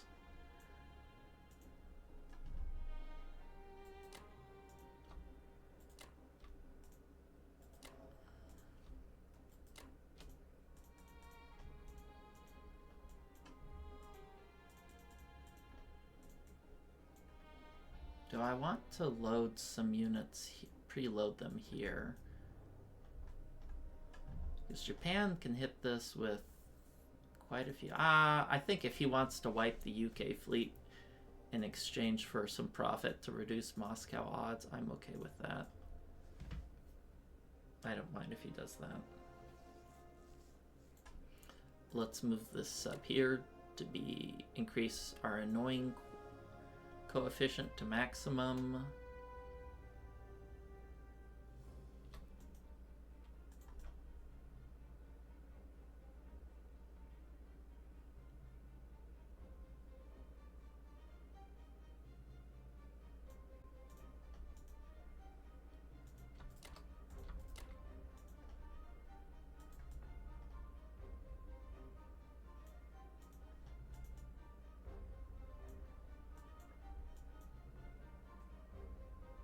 Okay, that should be good.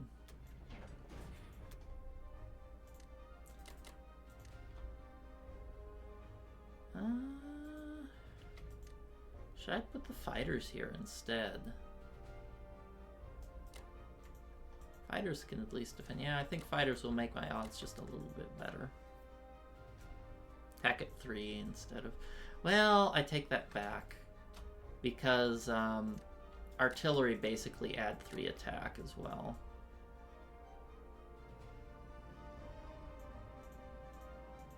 Are these guys in Baltic states? Good. They're kind of sliding off there.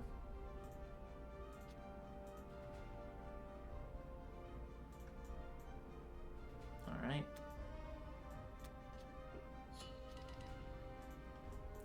Okay, Russian turn.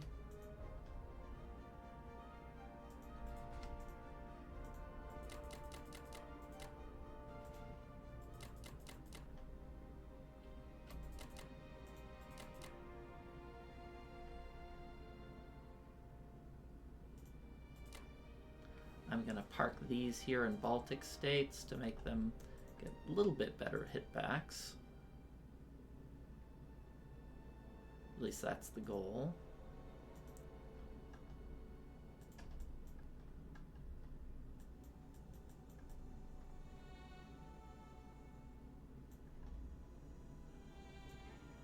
I'm going to leave one guy here to block the tank blitz.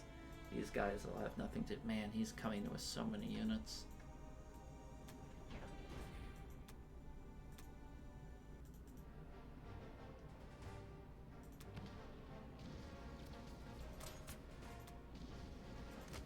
Glad I hit with the Russians, because they got to hit back.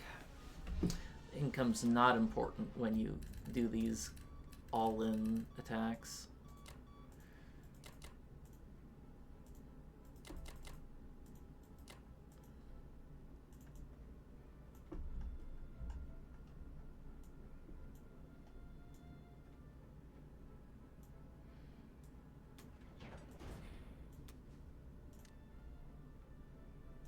Mobilization. Well, I think that should be pretty easy. Alright. We got the final fight. Maybe not the final fight, because even if we take it, we don't necessarily win. Be interesting to see if he decides to strafe one of these big stacks. I'm honestly not sure what the right move is there, if strafing them increases his odds or not, but I have to offer them to him, and we'll see how it goes. Catch you guys next time for UK 12. Welcome back. It's UK 12. Let's take a look what Tony did. Bought an AA gun, 2 infantry, repaired 13 points of damage, and he hit Southern Europe, no losses. Hit France, lost 2. A little strange that he hit these territories, since it only makes his odds in Berlin worse. I calculated originally like a 68% chance of success, and because of these moves, he bumped it up to 82 for the US and a 99.2 for the Russians. So I'm going to buy a transport, a fighter, and 9 infantry. I think there's a good chance he's just going to eliminate my troops in the Mediterranean, so I'm going to buy a transport just to be safe. Okay. Not Mediterranean. I don't even know what that's called, that little section of stuff.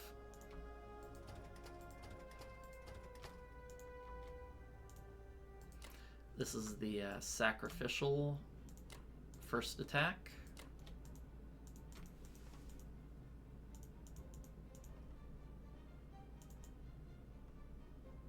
Sometimes I'm tempted to wait a turn, but I don't think my odds will get that much better.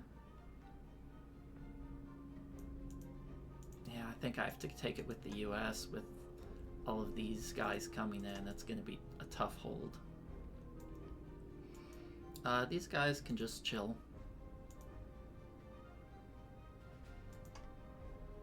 Make it harder for him to take India. Okay. Is this everything?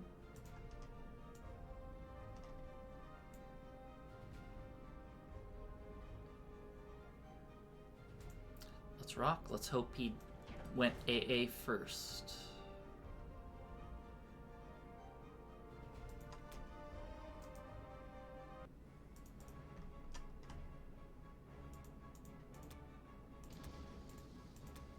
He did not go AA first. Darn. Those were bad hits. Those were bad hits.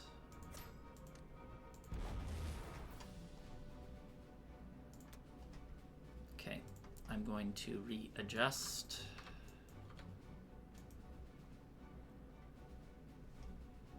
The odds here.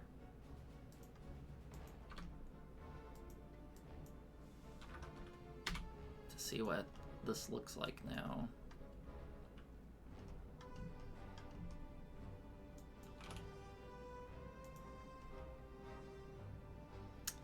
Okay, what if I were to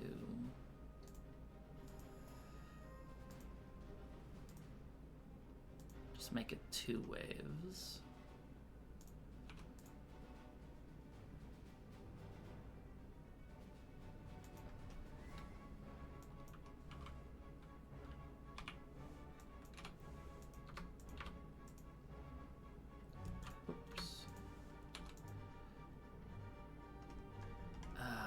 I kind of need to hit him again. Unless I want to take it with the... Well, that was a good hit. Just wish I got that on the first round. Well, that definitely eliminates everything.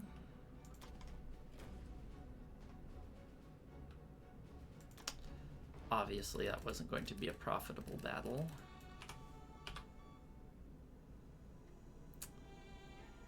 And now it's a 95%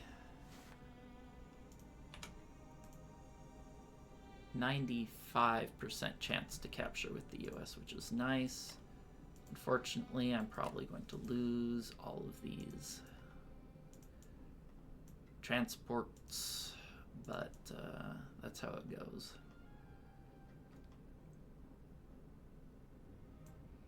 I'm going to move this bloke back here because I don't want him taking New Zealand for free.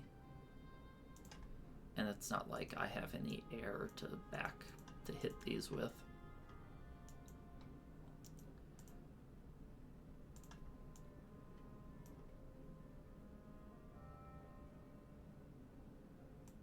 Yeah.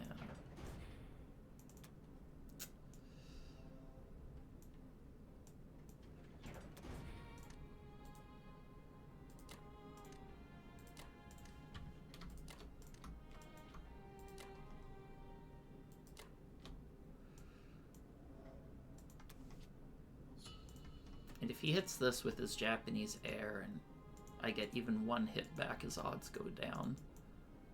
But let's see, what should I have gotten in terms of odds? What should I have killed compared to what I did get? I should have...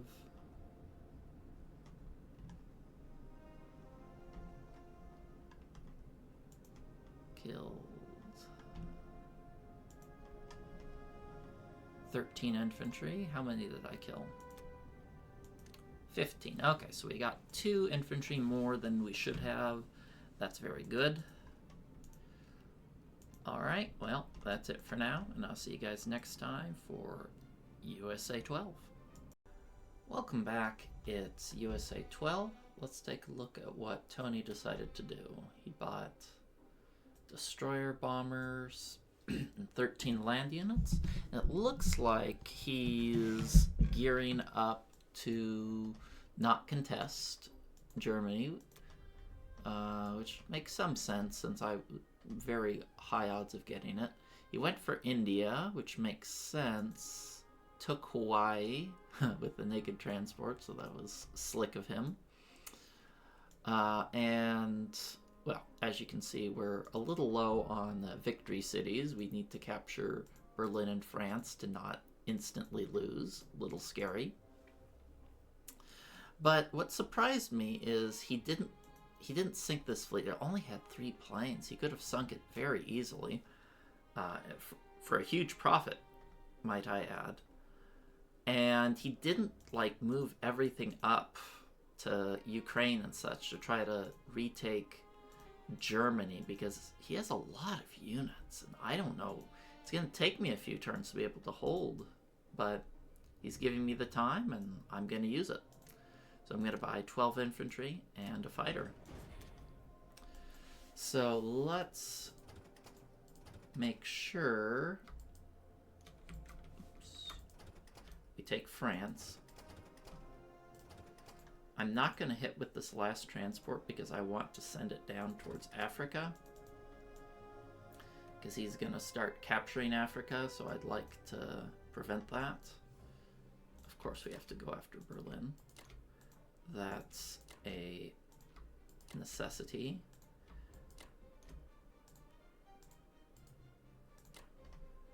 And I'm going to see...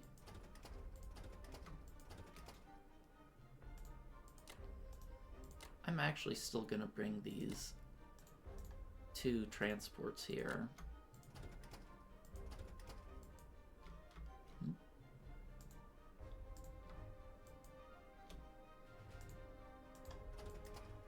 There we go. Just to maximize our odds and reduce the amount of units we lose.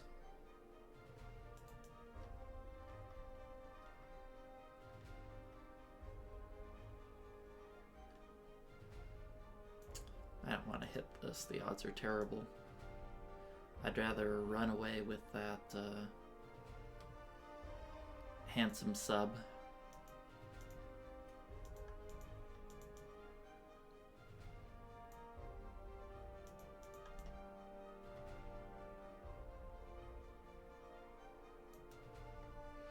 Alright, let's rock.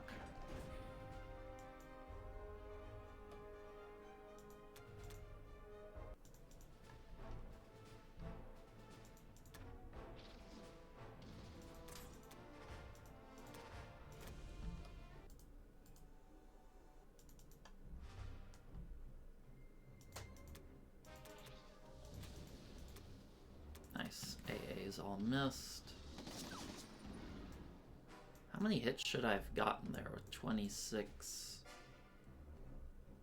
divided by 3? I guess I got about what I should have, maybe. This bomber hit. What a hero.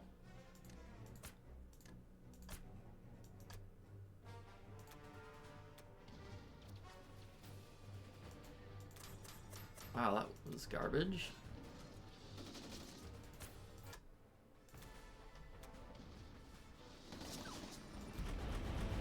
glad I sent the extra units in.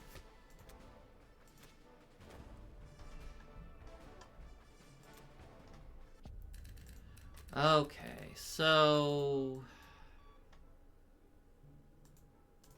here we are.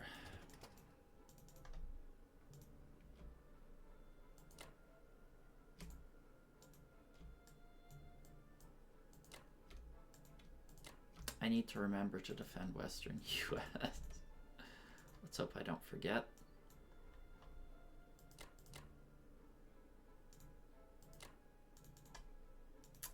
How many planes does he have in range? 4? I guess.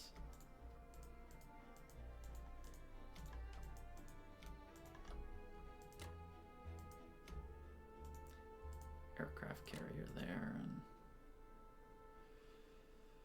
friends.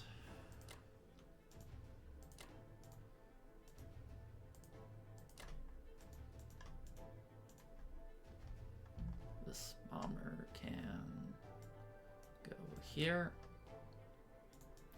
This sub needs to skedaddle. Where can it skedaddle? Is it just dead?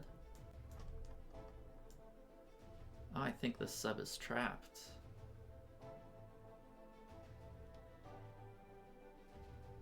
Yeah, the sub's trapped. I guess I should have hit C-Zone 60, huh?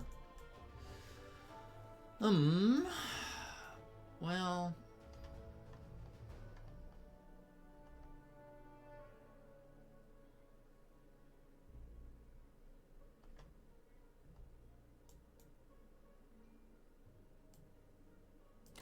maybe I'll just move it there.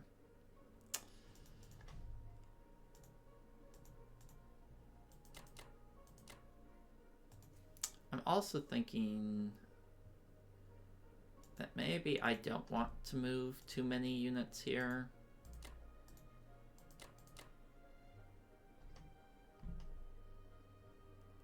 I'll just leave them here for now. I don't have any big plans yet.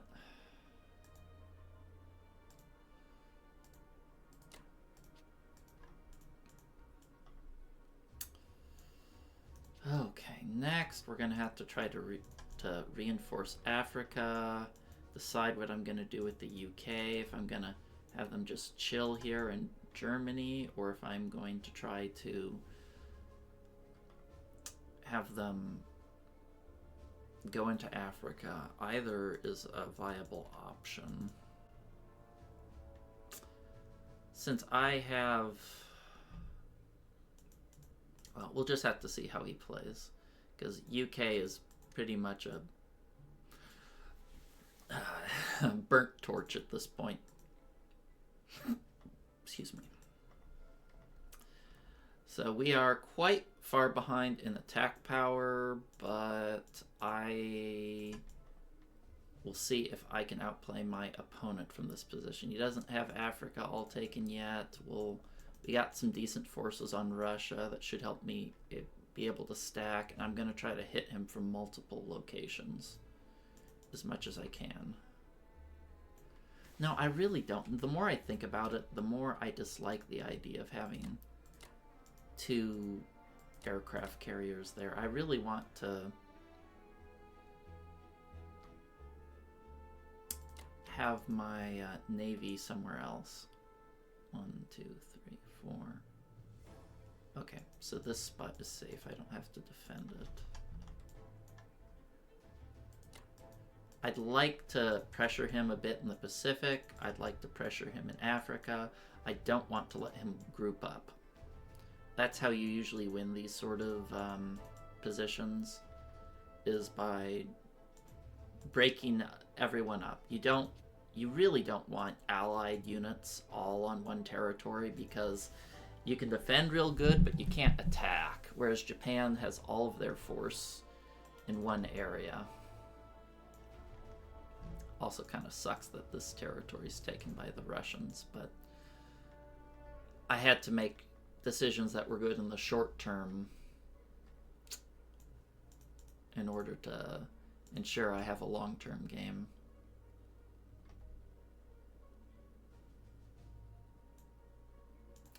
See, can this bomber go farther down? I kind of like it if it was here. Can he hit this with anything? Bomber 1, 2, 3. No, I like the bomber down here so I can have a little bit more range on his African drops.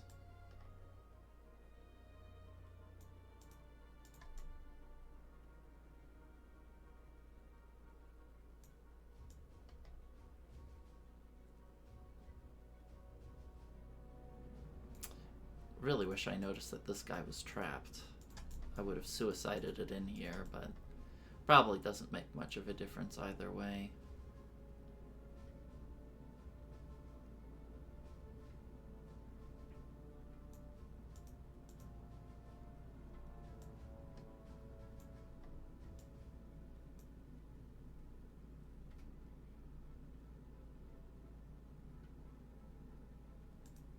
Since I have more units than I need, I'm just going to move 6 here. 6 transport infantry there just to shore up the west coast. In case I somehow forget to defend western US, I can retake it.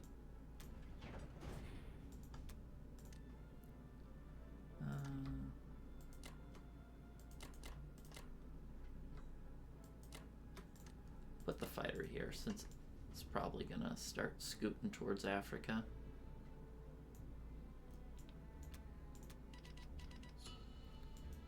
Alright, Russians' turn. I definitely don't want to attack this and accidentally capture it.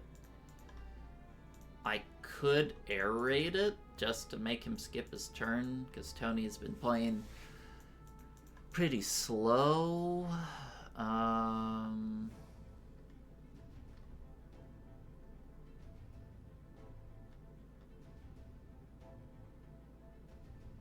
I'll kill it next turn anyway, so I don't need to... I probably shouldn't be making bad moves just to get the game to hurry on a little quicker. I'm not... I wouldn't say I'm ahead here. It's kind of a neck and neck game. He just has such a big stack after he eliminated all those like 11 US planes in Russia. I'm just happy that I'm still in this game, honestly. And that he didn't sink my UK Navy, which he definitely should have. Okay, let's see. No combat. Yeah, no combat.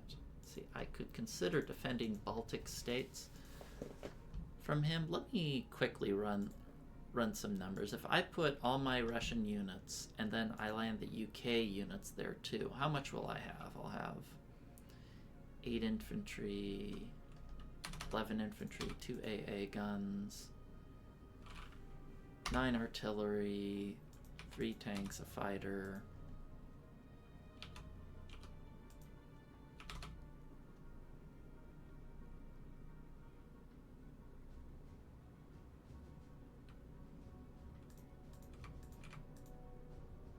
Nope, he has overwhelming odds.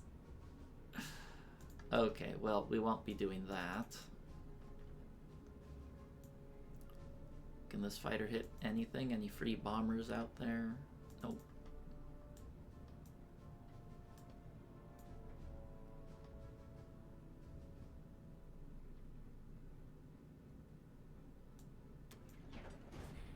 My map notes? What map notes? Oh.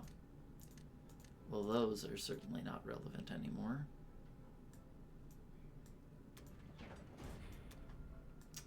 Okay, I think I'm just going to pull that back.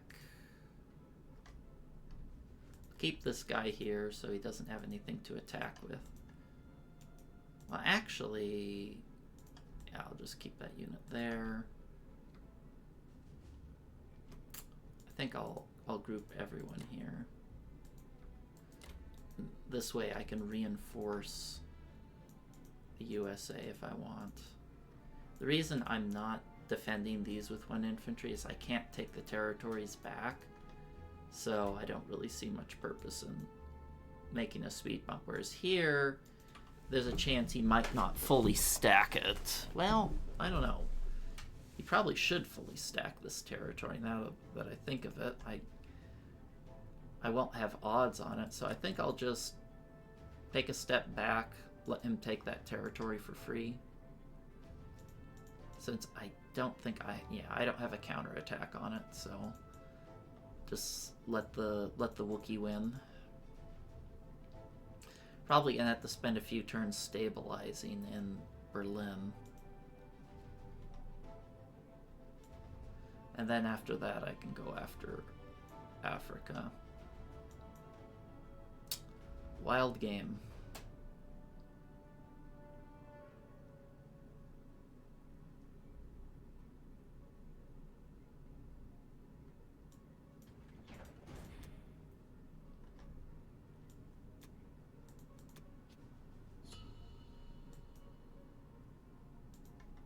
It's kind of fun sometimes when it goes Japan once Germany's out and you just get 3 allied turns in a row, or 2 in the case that there's no Russia. So you can see the attack power is, we're still pretty significantly behind, but in terms of income, for the short term, we're ahead. As long as we can maintain Africa and just stall him in Europe, we should be in decent shape and be able to grind him out with an economic advantage over time. And it's nice that he took West Russia and now that's permanently German income. He probably shouldn't have taken that. Alright, well that's it for now, and I'll see you guys next time for UK 13. Welcome back. It's UK 13, and looks like Tony did nothing with his turn, so that makes sense. This turn, I'm just going to buy, I'll show you my buy, 4 infantry and 2 planes, because I'm just want to rebuild my air force so I can actually do something, you know, trade more effectively. For combat, I got nothing to do.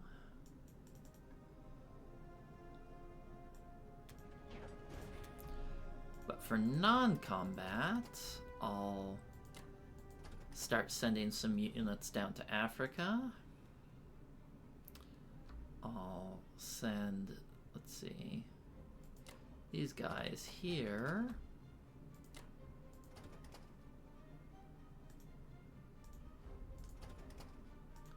And the last transport that's not doing anything can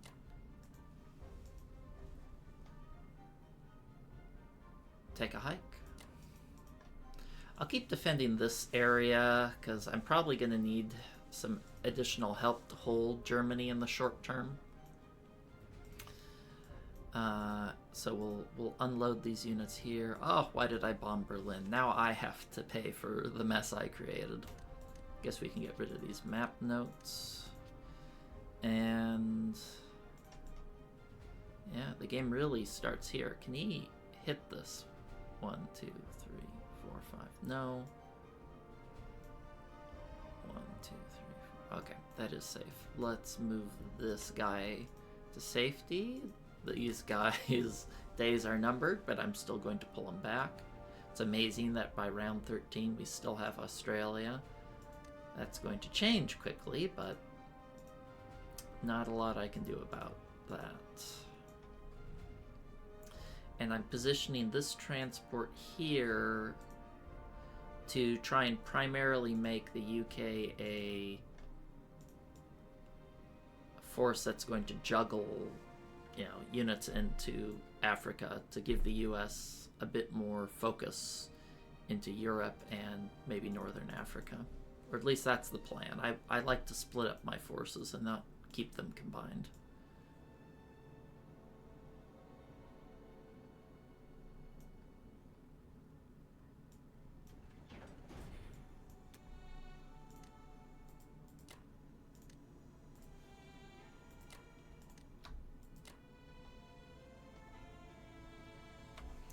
If he had a bomber here, he could reach, but he doesn't because he just took it last turn. Alright.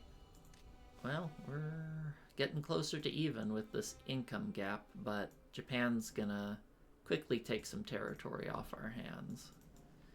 So we'll see how the game goes. I feel this is a pretty balanced position here. I think either player can win at this point, depending on how it's played. So we'll see.